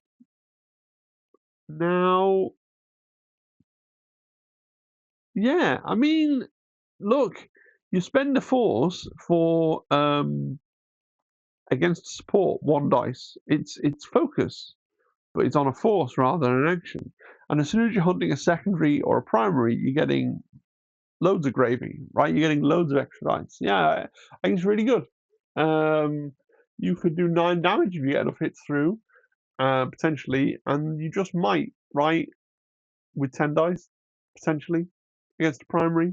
It's possible. He's a real gambler, this one, right? And if you've seen it's a real, a lore win because you've seen his little arc in the cartoon show, in the Clone Wars. He tries to kill General Grievous and fails and dies like a chump. And so they're giving you all this stuff and saying, look, you just might, on a good day, 1-tap, not Grievous because he's got 11 wounds, but you might 1-tap a 9-wound primary. Go on, do it, right? But you risk a lot, And also his expertise is funny because it starts out, it's like, oh yeah, 1 to 2, 2 hits, that's a bit boring. But if you somehow get 5 or more, which difficult, but if you did, you get four crits. It's pretty good. Oh, wow. Um, yeah, I got carried away. When an enemy primary makes a move, after all moves have been resolved, you can dash towards the primary. Um, Really good early game when the primaries are largely in front of you. Might become a bit limiting later on, but they're trying to encourage you to charge headlong into a primary like what Nadaveb does. They're trying to give you just enough for like, oh, it might just work, right? And then you got, I've been waiting for this. So if a primary or a secondary ends any kind of move, engage with you before anything else happens. You heal twice and refresh and force, so you're always going to have stuff um, that you can do, right? You're going to be not quite dead. You're going to have those 2 extra health. You're going to have a chance. Yeah. Stance cards, it's not actually that great, right? He's got high potential. He can get to 9 if he gets a high number of hits, sure. But it's 3 damage on 3, right? Because you're forced to go to that 3rd square that has no damage on it. It's also 3 damage on 2, therefore. There's a push on 2. The next push isn't until 4. Not great. It costs the same as Shakti. I would never take him over Shakti ever. So the only time you should really consider Darveb is if you've already used Shakti in your list, whether that's your showdown list or your premier list. I don't think he's terrible. He's just not as good as Shakti. Clone Commander Cody. So we're done with our Jedi secondaries, and now we're on to our clone secondaries. We've got a big problem. This is tactic. So at the start of the unit's activation, choose an active objective. One character in this unit may jump towards the chosen objective. Then choose an enemy character within 3 that's contesting the chosen objective. The chosen character gains expose. So, best read as when you activate, you can do a free jump. And then, if you know some stuff, you can expose somebody if you are within 3, right? But it's not within 3 of the. It's contesting the objective, but also within 3 of Cody. So it's not never, but not often, right? You got defensive maneuver, so we're going to see this on a whole load of clones. I'll mention it now. You pay a force, you get to dash and gain a hunker. So thinking about Obi-Wan Kenobi, who lets you keep your hunkers and then spend them to heal and do cool stuff. Not every clone has defensive maneuver, but a lot of them do. So you want to keep an eye out for that ability to get those hunkers without having to spend an action doing the take cover action, right? And then we got Bring It Down. When allied clone trooper sporting a unit within 4 that has 1 or more hunkers makes a melee attack, makes a ranged attack, it can reroll up to 2 of his misses. It's really good. Rerolling 2 misses is really strong, but range aura, tricky to set up, can tie yourself up if you obsess over it. Better regarded as a nice to have. I know I sound like a stuck record, but these are just things I believe. Say goodnight, Clanker. You have Sharpshooter 2, and when you make a ranged attack, target doesn't benefit from cover. Now, this is one of the biggest problems with Cody. He has Sharpshooter 2, but no way of getting a free focus. So, what the game is asking you to do is focus and shoot. That relies on you having a target within 5. Now, you do get your free jump and potentially your defensive maneuver, so you can jump and then dash and then focus and then shoot.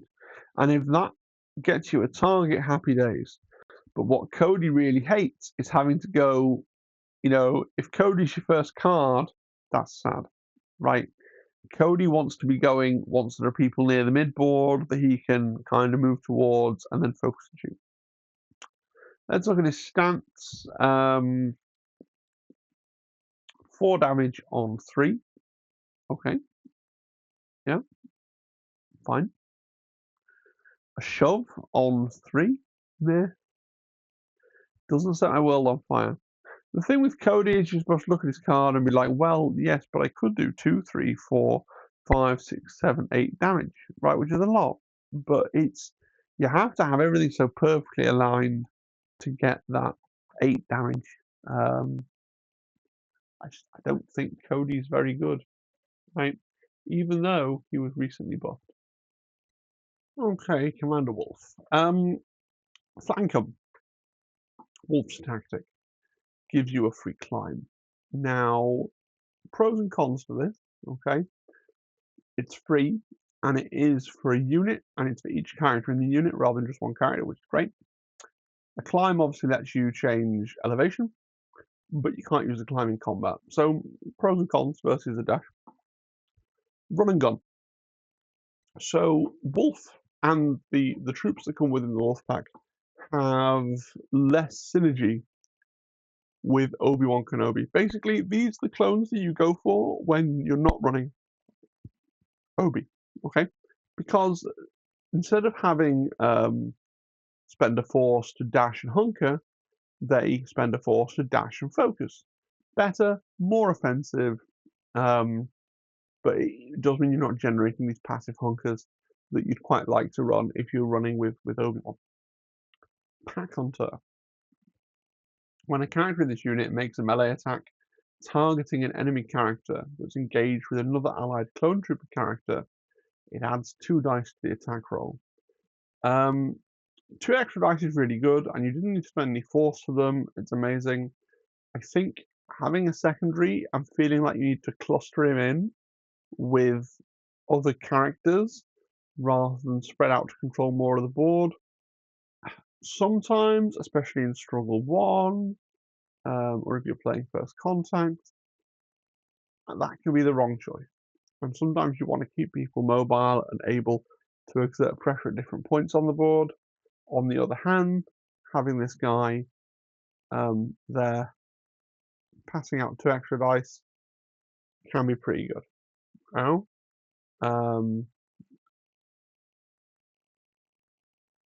yeah, and he can come into people's rescue as well, right? Yeah. Wolf Pack.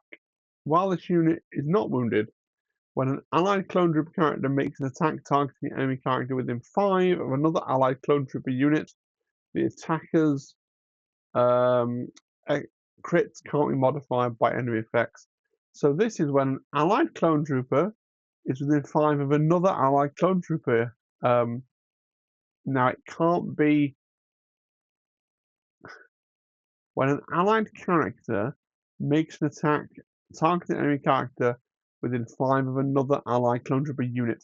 So it can't be like 2 members of the same squad triggering off each other, I don't think. But it could be anywhere on the table. One clone within 5 of another clone. You're probably going to be in 5 of one of your other clones potentially. So it's quite fun. I mean, it's not something that you super plan for because you're not going to really memorize which of your opponent's guys can mess with your crits.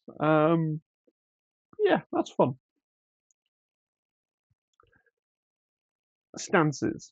So Wolf wants to be in melee, right?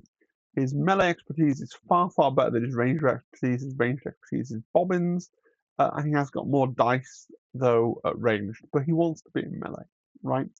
A push on 1, great. 2 pushes within 3, that's pretty good. Or you can go for 3 damage in 3, which is not bad, right?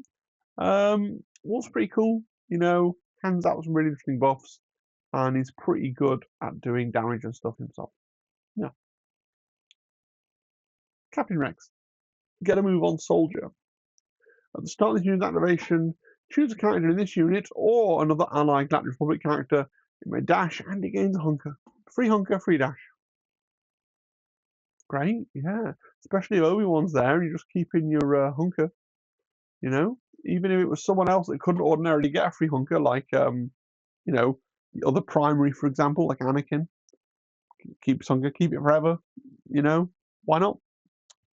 Defensive maneuver. Yep, been over that. It's good. I'm always first kid. For a force. If this unit is not wounded, after an allied clone trooper supporting unit within 3 of this unit makes combat action, you can use the ability. One character in this unit may dash and make a 5 dice attack, or melee or ranged, against the same enemy character. So he's got a revenge trigger, right? Type thing, you know? And he doesn't even need to. Yeah, I know it's not a revenge trigger, is it? It's better than that. It's when your friendly guy makes an attack, right? This guy then goes, cool, I'm going to make attack as well. Really good. Again, is the clustering thing. It's not going to come up super often. I think you generally want to keep your things quite separate and mobile.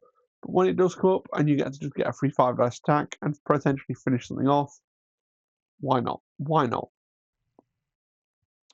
Bring it on, clankers. After an allied clone trooper unit within 3 of this unit gains a hunker, you can heal, or they can heal. Yeah, fine. Fairly niche. You're not going to use it in every game, so the trick with that one is just remembering that you do have it when it does come up. And then finally, Brothers in Arms. First time we're going to see this, but we'll see it in a few more cards going forwards. While this unit has 1 or more hunkers, it's steadfast. And once again, this is like fine. And then if you have Obi-Wan, it's epic, right? Because now you're steadfast in melee as well. Really good. Really, really good. Stances. So, 2 shoves on 2, okay? Or 5 damage and expose, depending on which branch you're going to go down, depending on what you need. Big fan. Big fan. And then we got 7 attack dice on range damage. He doesn't care. He doesn't care. His expertise tables are the same, and his attack dice are the same as well. So he ranged, he can melee, and he just does not give a single shiny thing. Amazing. Needless to say, I'm a big fan of Rex. Pons. He only costs 3. He's got charge, so he can hand out a dash, or he can hand it for himself. Okay, so it's a character in this unit, or an allied Galactic Republic can dash. Fine, yeah. Incoming allied clone troopers within 3 that have 1 or more hunkers have immunity to expose. I mean, look, it's one of those bubbles. When it comes up, I don't think you want to cluster just to get it. It'll be a case of, especially running with Obi-Wans, everyone just low-key has a hunker. It's just remembering it's there when he happens to be within 3 and going, oh yeah, I've got immunity to expose. It's one of those things that you're going to forget to check quite a lot, I think, but it's nice to have. And then forward scout, you know, this is the main reason you bring him. So when deploying a squad that includes this unit, after you put down the first primary character from that squad, then you put down this unit within 2 of that character instead of 1, and then your clone trooper support can be then within 1 of Pons, so they can be far forwards. So this can be a really good ability, especially if you have to play on like Never Time with the odds, because it will let you start someone on the middle home point. But do be aware that starting further forwards can be a double-edged sword. If you're going second, your opponent might be able to shoot something on the first activation where previously they could not. On the other hand, if you're going first, it will let you go and shoot something of theirs, right? As happened to me in a game I played earlier today. You know, Pons deployed with the Wolfpack, and the Wolfpack were the first draw, and then they ran up and they managed to shoot at my B2s that were going to be securing the point at the end of the first activation. They deployed on the point and shot them so that they were pushed back off the point. So those are really good abilities. What does Pons actually do? He's a little bit lackluster. You know, he has a push or a reposition on 2, right? And he can do 5 damage on 3, 7 if he full trees. It's not awful when you take his cost of 3 into account, but also he's just another clone body doing all the things clones do, having honkers, having immunity to expose, having 5 defense dice in ranged and melee, which is quite a lot, right? And then 7 wounds. Like, Yeah, at the end of the day, he's just this body running around. He can at least now dash and full move on his turn, but he's not awful, and he gives you that amazing sort of forward scout thing that can really turn things around. And he costs 3 points, so he might just fit in a hole for you as well, which is nice. Clone Commander Phil. So pay a force, you can do a climb and gain a hunker. So it's pretty similar to defensive maneuvers, but it's the climb, so it's a bit of a side grade. Like I said, can't use it in combat, but you can use it to change levels. We can take him down easy for a force. When a character in this unit makes an attack targeting an enemy primary, you can add 2 dice. I mean, your max damage is 6. All dice in the world isn't going to fix that. Like, if he comes upon a primary that's already been killed, like has already taken about half its health, and then you're like, okay, cool, maybe Phil can finish them off, and maybe it's worth force, but I just can't see that you're going to be like, yes, I'm going to go hunt General Grievous with Phil, right? We specialize in making entrances for a force. When a character, excuse me, when a character in an allied Phil squad makes an attack as part of a combat action, after the effect is resolved, you can use this ability. If the defending player character is within 2 of an active objective, one allied Jedi may full move towards that objective. It's so situational, right? Because you have to take him with his squad. So we have a 3-point support that we'll get to called Phil's squad. Phil really, without Phil's squad, doesn't have that much to do. And then it's like, oh, if we make a combat action and the defender's on an objective, a Jedi can do a like that's not bad. It's not bad. It's just the annoying thing that you have to have Phil's squad, and really taking Phil doesn't have anything to do with this. It's a reaction when Phil's squad does something, he can pay a force. He doesn't need to be near them, right? He just gets to go, oh yeah, Phil's squad have this extra ability. Well,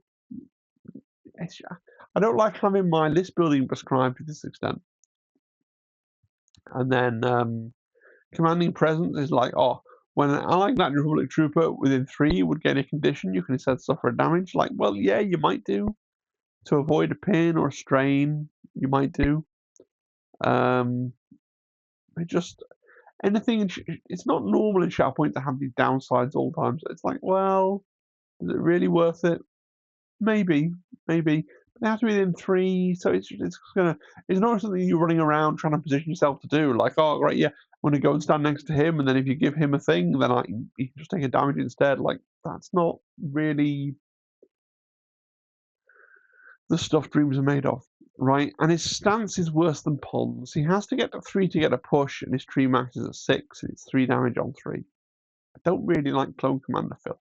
Sorry, as a Phil myself, I feel like I should be showing some solidarity with you there, buddy, but I just don't really enjoy Clone Commander Phil. Right, we've done the regular clones, we're going to do the Bad Batch. Wrecker and Omega. Bulldoze is their tactic. At the start of its activation, one character in this unit may dash. If it ends movement within 1 of one of my enemy characters, it can push them. So this is really, really good, because quite often in Shatterpoint you end up with an objective that gets really clogged up, and you can't get to it because of all the people standing on it. Many of them might well be wounded, right? And this just lets you go, no, get out the way, get out the way, get out the way. I'm coming onto the objective to flip it for my team. Ha ha ha ha ha. Yeah. 2 force. It doesn't. I said it doesn't need an action. It does need an action, right? Action. You can make a ranged attack. So this makes you make a ranged attack with both your actions. Situationally, that could be awesome. If you're in position where you've got, and it is range 5, your ranged attack. If you're in a position where you've got 2 range 5 ranged attacks that you can make, right, and you don't need to do anything else, then this can be useful if you can spare the force. Yeah. I mean, look, you could got 4 damage and a pin and a strain on 3. Top out 6 damage. Getting to shoot twice, and it's a 6 damage. It's a top out, but it's 6 damage on 4 through. You might be able to do 12 in turn if you spend the force. Why not? I wasn't sneaking. Cost to force. Choose an active objective within 3 you don't control, and an enemy unit that's contesting the objective. Roll 5 attack dice. The chosen unit suffers a damage for each crit hit in the roll. Then, if it was wounded, you gain additional momentum. Situational. But if your opponent has left like a character that's holding an objective that has like 2-3 wounds, then they maybe just handed you a momentum as well, right? The muscle of the batch. While this unit is not wounded, allied Bad Batch characters within 3 have steadfast. While this unit is not wounded, allied Clone Trooper characters within 3 and allied Scoundrel characters within 3 have protection. So I'm glad that it called out Scoundrel, because that means if you're running the Bad Batch with Hondo, you get something from it, right? Not going to review Hondo's card here, but it's a thing. Bad Batch Hondo arts, right? But it does push you towards Bad Batch. Because as much as I'm down on bubbles, and 3 is a small bubble, steadfast. Like a 3 bubble of steadfast, as long as Wrecker's like in the middle on a big contested point, having like him being, don't forget, him being steadfast because he's an allied Bad Batch character within 3, right? So already he is a 10 wound steadfast character, which is really good by itself. And then if he's got a friend nearby, they're steadfast as well. That's pretty good, right? He's also a clone trooper, so he's also got protection. So he's got steadfast. A 10 wound guy with steadfast and protection is really always worth their salt anyway. Let's look at his stance. So he's a double-sided stance card. One side represents Wrecker, and one side represents Omega. Kind of gone over Wrecker's side, which is called Boom. It's got one leg with, the potential, if you get 4 hits through, to do 6 damage, which is pretty good. And then on the other leg, yeah, you can access some shoves, but you have to get all the way to 3 to get a shove, which is not ideal. It's not ideal. You've got dashes on there, which you might enjoy. I don't know. But then again, does Wrecker really need to worry about getting shoves on his attack when he's got his shove on Bulldoze that he gets for free every single turn? I think more often than not, you're trying to do damage with him, right? And then you can go over to his, and the fact that you could attack twice with him means that you can very easily get 10 damage, right? But notice on Wrecker's side, his defensive expertise is grim, right? 1 to 2 is a heal, and 3 or more is a block and a heal. That is grim. Going the other way, we've got Omega, okay. It's more defensive, and you can find a push on 2 if you end up feeling like you need a push on 2. Otherwise, it's not got that much to commend itself, right? I think you start on it in case you get attacked, but I think you probably flip over to Boom pretty quickly, right? Or actually, you start on Boom because then you are safe in your deployment zone. You run and gun and do your things, and then you flip to tuning out distractions until he comes around to you again. Yeah. But he's got 10 wounds and steadfast and protection. Pretty good. Crosshair. So Crosshair has a tactic called Trick Shot. At the start of this unit's activation, if no characters in this unit are engaged, choose an enemy unit in line of sight. The chosen unit suffers a damage and removes all its hunkers. So getting to just put a damage on something is funny. If ever somebody is alive on 1 damage, then Crosshair can just go, hey, you're dead. But making all their hunkers fall off is also funny, especially if you're playing into other Republic or into like Rebel Alliance. One of those factions where they're getting their hunkers and the hunkers are also giving them other stuff, right? Find the shot. Each for a force, each character in this unit may climb. If it climbs, then you get a focus action. Remember that you can climb along the ground and use it as a dash as long as you're not in combat as well. So it's a dash and a focus that can also be used as a, it's pretty good.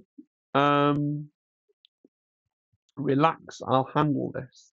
When a character in this unit makes a ranged attack as part of a combat action before the dice are rolled, you can use this ability during the attack, and each time the attacker would resolve a heal, it may instead choose to remove one condition from an allied unit that's engaged with the defending character. So you have some heals on your tree if you go down the bottom leg, and what this means is that essentially you can remove conditions at ranged by shooting into a combat that you're not actually close enough to heal normally.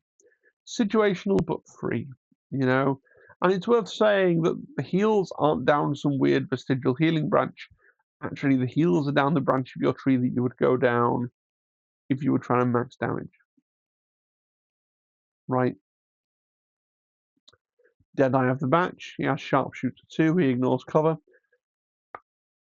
But unlike, for example, our friend Cody, he's got a way of getting a focus without having to use an action, right? So you can move, you can find the shot, and then you can shoot somebody, and then you're gonna have 10 dice, right? And with 10 dice and a reasonably decent expertise table, you are quite likely to go down and do your 8, which is pretty good.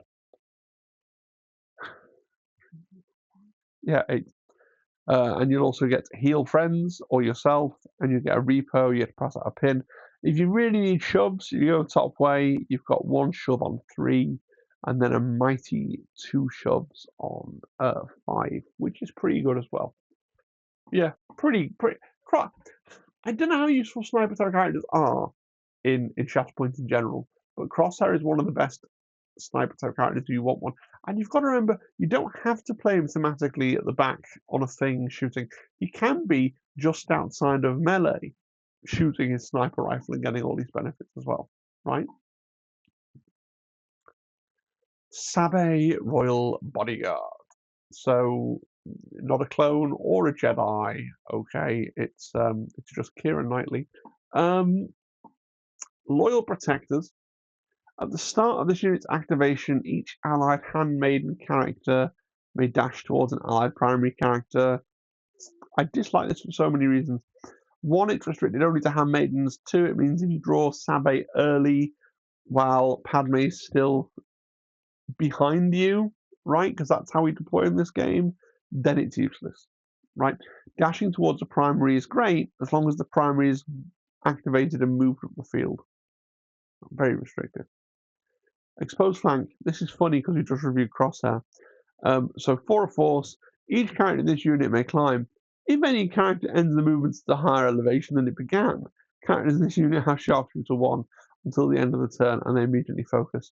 It's just funny because it has that extra restriction, unlike Crosshair, that you have to actually end at higher elevation.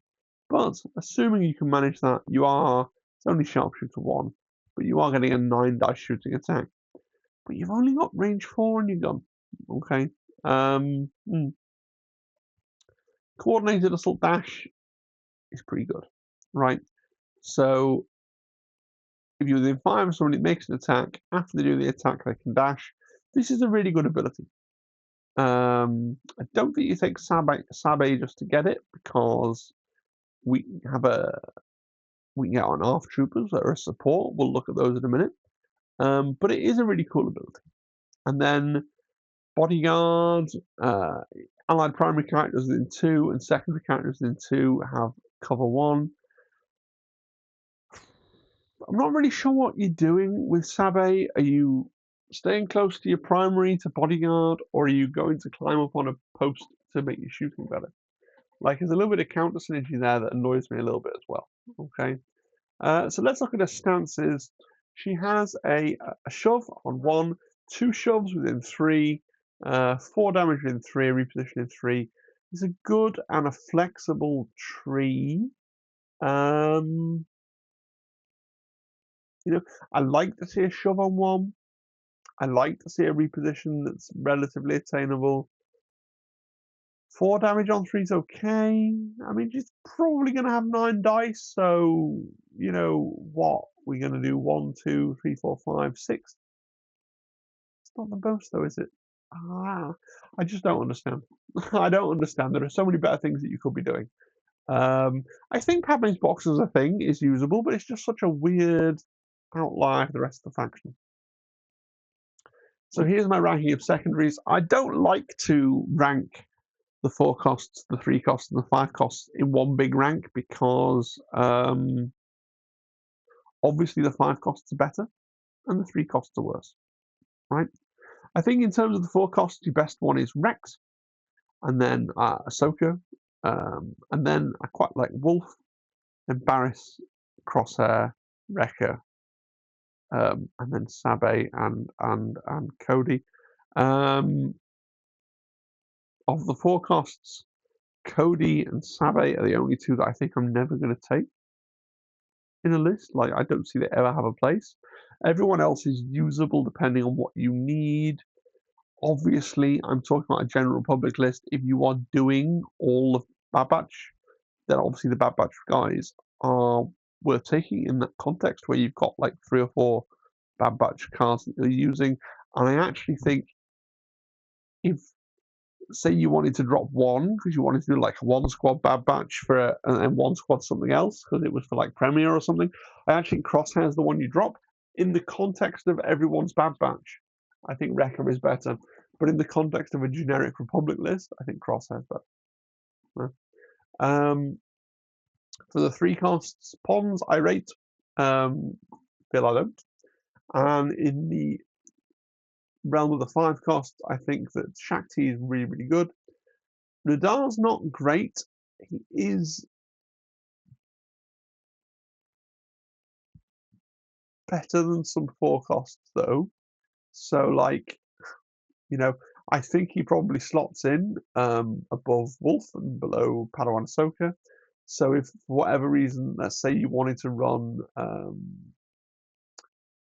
yeah, I don't know when you're taking, if you really wanted a Jedi-centric list, and you really wanted a Jedi-centric list, and you really wanted to run Ahsoka, the primary Ahsoka, then I guess that's when you would take Shakti and Nadar Veb.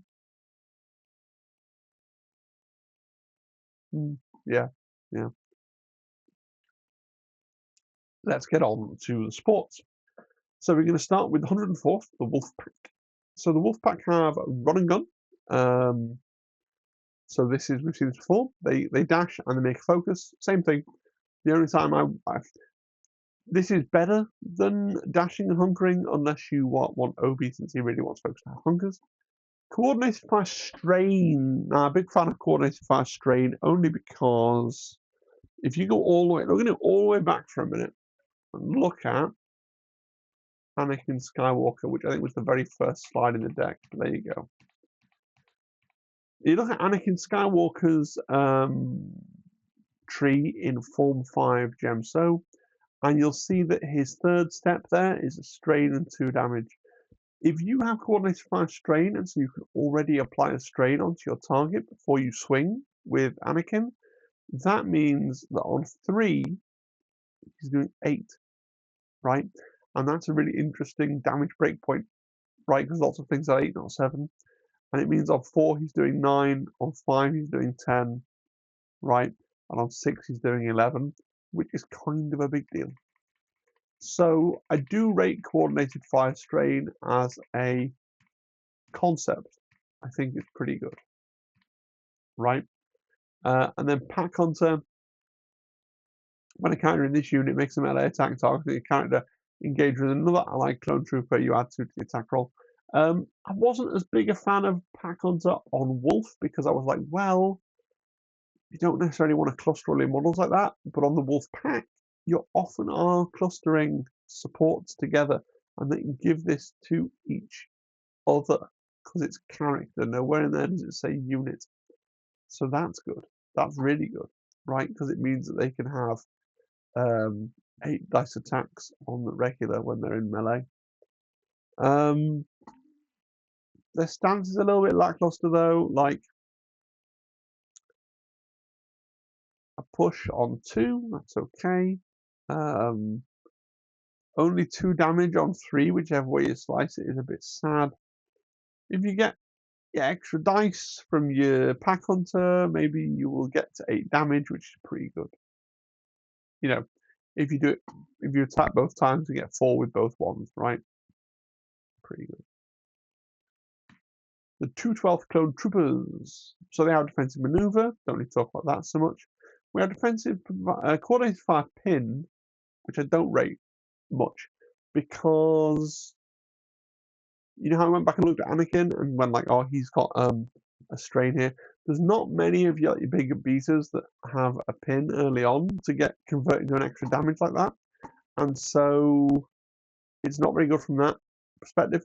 Of course, just handing out a pin isn't bad. You know, people don't like being pinned, especially there's a lot of out of activation movement going on in that team, right? So pins are useful, but it doesn't rock my world. Brothers in Arms, we've talked about it. Fantastic with Obi-Wan. Clone Marksman, they have Sharpshooter 1, but they have no way of focusing without spending an action.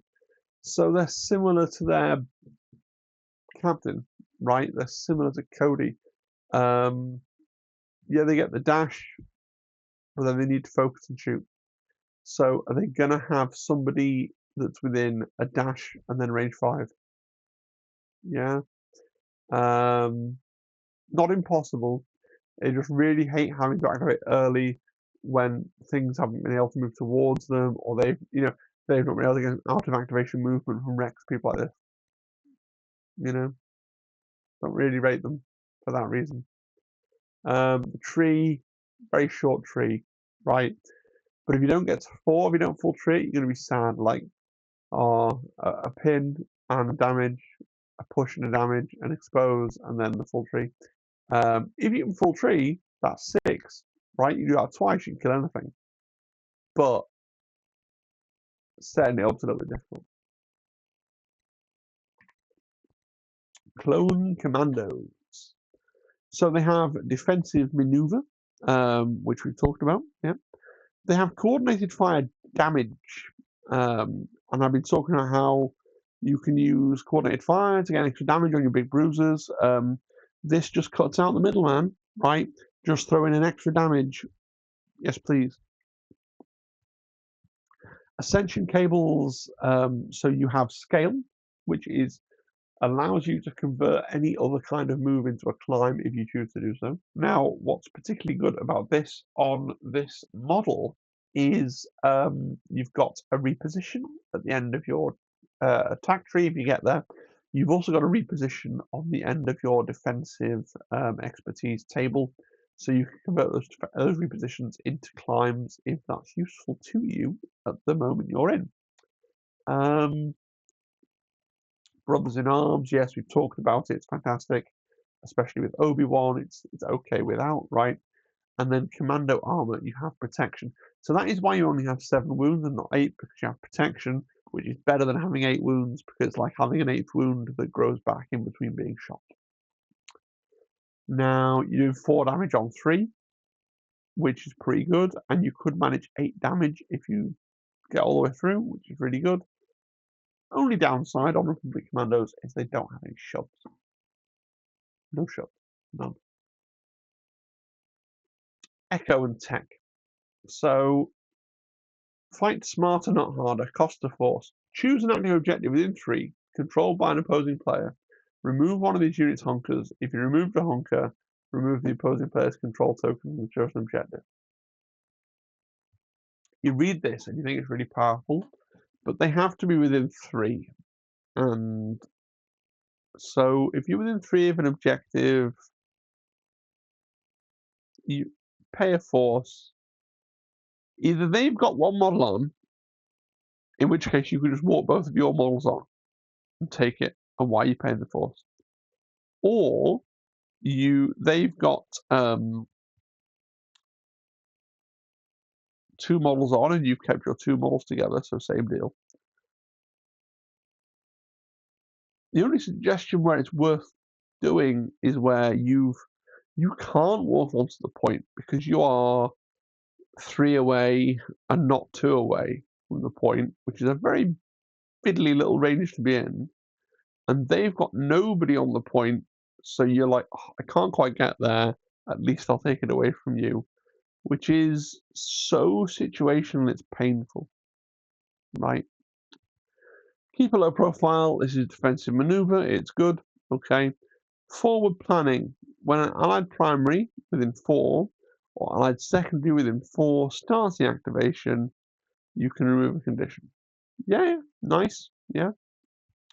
And then the brains of the batch, when you have a hunker, and bear in mind you get a free hunker from low profile, you add 1 to your attack and defense rolls, and this is pretty good, not least because it feels like their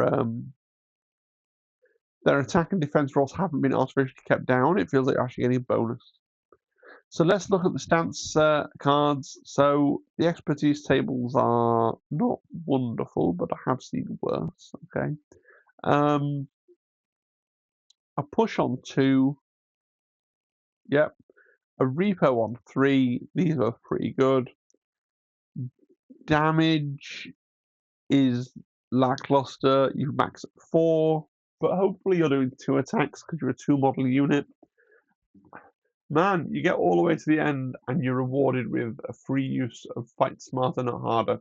Or potentially of Keep a Low Profile, but you've probably already used Keep a Low Profile to get yourself into that range 4. Right? And now we're on, so that was all the 4 costs. Now we're on to the 3 costs, of which there are none. Arth Clone Troopers. So, defensive maneuver, yes. Supporting Fire Dash. Talked about this already when we talked about Sabe. I think it can be really, really good.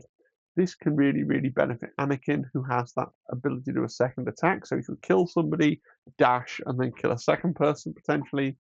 Really nice for him. Brothers in Arms, yes, talked about it so many times. Lay low. When a character in this unit rolls a defense dice during a ranged attack, if it has 1 or more hunkers, add expertise to the roll. So that free expertise, look, it's not doing a lot for them. It's just getting them a block, right? But it's still something. Stance tree is okay. You got to push on 2, 3 damage on 3, 5 damage on 4. I think these are doing a lot for their 3 points, to be honest. Right? There's a lot of text on that card. Yes, the tree's not the best, but they're a really, really solid 3-point cost unit that do a lot of different things for you. Phil's clones are not. Right? The defensive maneuver, yeah. Brothers in Arms, yeah. Supporting fire heal. Often it's going to do nothing. Right? But fine. Take him down easy. It's the same thing that Phil had. You pay a force targeting a primary. You can add 2 dice.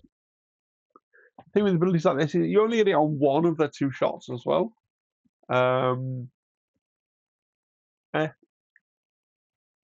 Is hunting primaries really what they're for? Probably not. Let's look at the stance. A push on 2, just like the Arths. 3 damage in 3. A second push or dash is nice. Full tree is 5.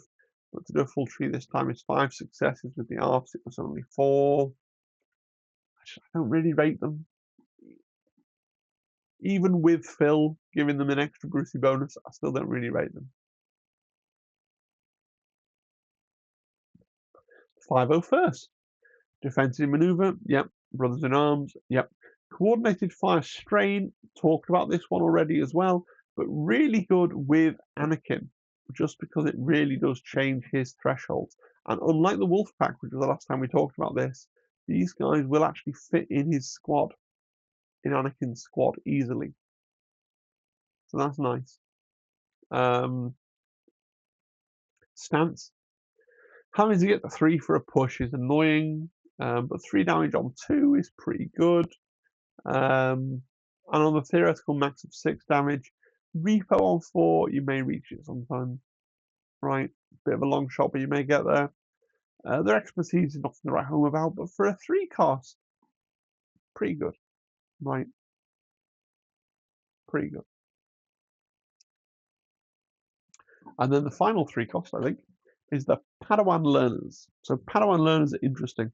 They have a tactic lessons learned at the start of the activation. A character in this unit may heal. A free heal's often going to do nothing, right? Very rarely will you have anyone to heal from where you've deployed. So in the first activation, it's probably doing nothing. In the second activation, it's probably going to do something. Force Rush. You pay a you pay a force. You can dash the entire squad, and then if you enter within 2 of another force user, you get a free focus. Jedi Master Luminara has to pay a force for her dash, but these Padawans can get a free focus. Yeah. Now it's really interesting, this ability, because this force user tag is the only synergy on their card. The only synergy on their card that they care about is this. And I think the Padawans work really well with Darth Vader, Jedi Hunter, or Lord Maul, or other characters that aren't Jedi but are force users and often really want to be healed because they've been cutting themselves to get benefits because they're eviltons. I think the Padawan learners are possibly better outside of a Republic list, but there you go. Deflect for a force. I don't want to pay a force for deflect, sorry. Stretch out with your feelings. So this is a sort of pseudo identity that they have. When a character in this unit makes a melee attack as part of a combat action, before dice are rolled, you can use the ability during the attack when resolving a heal from one of your chosen combat tree options. You can instead choose another ally character within 3 instead of 2 to remove a conditional damage. Great. You can choose to heal for an extra range unit.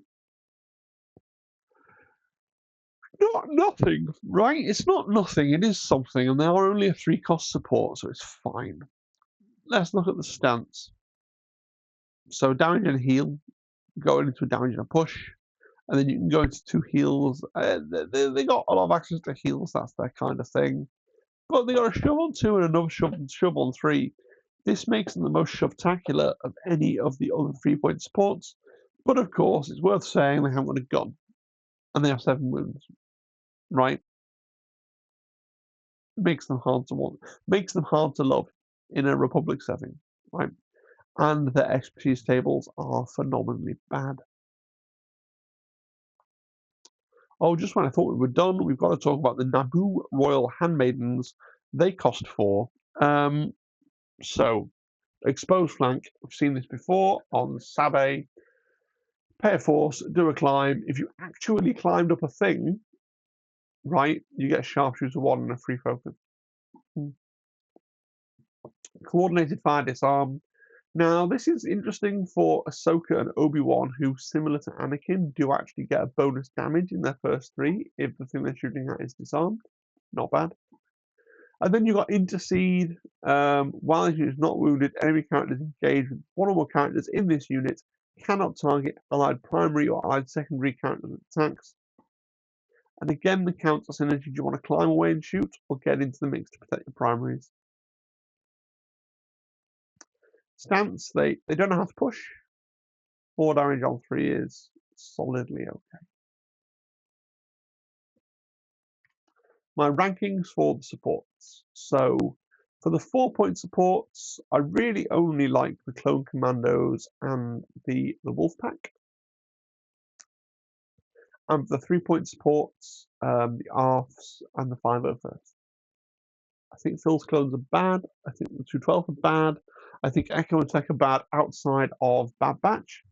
And I think that the Handmaidens box is bad. Padawans are weird, right?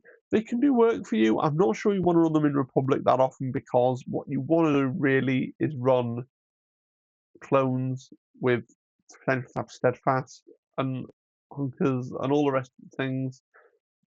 I think Padawans are a really cool piece, but like I said, I think they work I quite like a Dathomir list that's Mother Talzin's box, and then Darth Maul, and then Aura Singh, and then Padawans, right?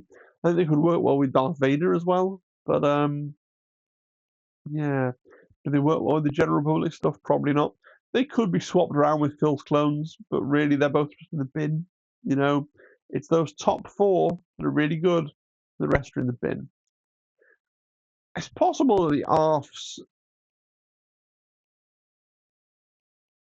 I'd rather have the ARFs than the wolf pack sometimes. Yeah, yeah. Right, some lists. So my favourite Republic list, if I was to play Republic, would be Annie and Obi and Rex and Shakti and the 501st in the ARFs. I think that's cool. And I think Republic always play on Sabotage Showdown. They can be a bit light on Force. They like the Force refresh. They got a lot of auras. They like things being clustered together. I just think they play on Sabotage Showdown always as their mission that they bring. Helen, my wife, is currently trying to do a All-Gar Premier list, and so I'll talk a bit about that as my lens for discussing list building.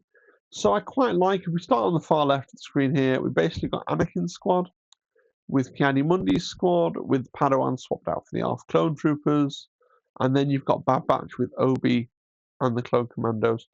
And I think that is that is the obvious way to me to do Republic Premier, right? Have half your list be the Obi Hunter list and half your list be what the actual Republic list that you want to bring. But not everybody wants to use the Bad Batch because sometimes people just love Jedi, right? So then what have we done? Well, we have put in a new Obi-Wan squad with Rex and the Clone Commandos. We have robbed Rex from Anakin, so we'll give him Ahsoka. The only reason to put Rex with Obi-Wan is because we want to have maximum clones in Obi-Wan's squad because he hands out hunkers, and Rex and Obi just go together like two things that go together really, really well. Okay. And then we've added Mace because we think Mace is really good. And maybe CT411, i.e. Pons. And the Wolfpack, some really interesting Turn 1 players with that. And then we've got Ki-Adi-Mundi's box, but with the ARFs replacing the Padawans, because why not? And then maybe you're not happy with Mace Windu and Pons and the Wolfpack, and you don't want to pay the Pons tax, which is fair. You can swap him out for Ahsoka and Wolf and the Wolfpack. I think would be a really fire squad, actually, and do really well. But if you do that, you can't bring Ahsoka Tano, so maximum lazy, you just swap her out for Barriss Offee. And then you kind of think about it a bit more and go, well, pretty sure Nadar Veb is better than Barriss Offee, right? So now it's Anakin's box, right? Obi-Wan has the ARFs and Nadar Veb. And then you've got your Ahsoka and Wolf of the Wolfpack box. And then Squad 4, we've shoved in the Padawan learners. We could have shoved in the Phil team instead, but that's basically where we have we've borrowed the ARFs from there to go with Obi-Wan, right? Now, the future, so we have one more Republic box that we know about that's coming out towards the end of this year. We don't know much in terms of rules spoilers.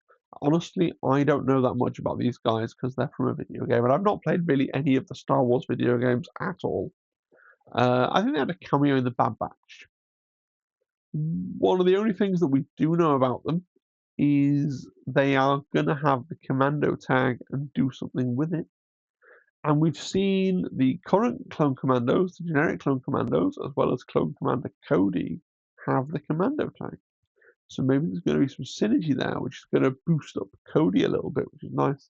And then I'd run that list probably with Obi-Wan, maybe with Hunter, if what I was really into was that no Jedi aesthetic. I wanted to run shooty Republic, right?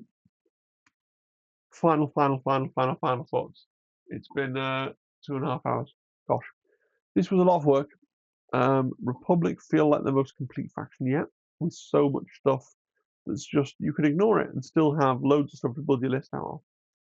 Do you totally disagree with any of my rankings? Maybe I've ranked your favorite character really low down. Maybe you're one of the people that love Padme's box, for example. Let me know in the comments. Do you have any favorite Republic-centric lists? Let me know in the comments. I'll let you know to subscribe, comment, like, etc., and consider joining the Discord. And I want to say a big thank you to GhostDog58, who commented on the Rebels video with, "This was amazing, and I'm sure a lot of work. I'm looking forward to the rest of the factions." And that comment really did generically inspire why we've gotten this so quickly, right? I've worked on this slide deck for a couple of days, and I'm set and recording it now for, what are we on, 2.5 hours nearly. So it is quite a lot of work. So if you do like these videos, please do shout up, because we've got to get through Empire. It's not going to be soon. I'm going to need a little break before we do Empire, but we need to get through Empire at some point, so you can look forward to that. Right. A big thank you to all my members, people that financially support me every single month, but especially to Sam Troth, who is subscribed at the highest tier. And on that, I really need to go to bed. Okay. So I hope you enjoyed that. Hope I didn't sound too tired. Hope I didn't pause it randomly too many times or cough too many times, any of these other things. But trying to do a 2.5 hour video in one big long take is difficult. So thank you for that. And thank you for your forgiveness for any kind of momentary lapses in quality. Yeah, look forward to reading your comments. See you again next time. Bye bye. Bye bye. Bye bye. Bye bye. Bye bye. Bye bye.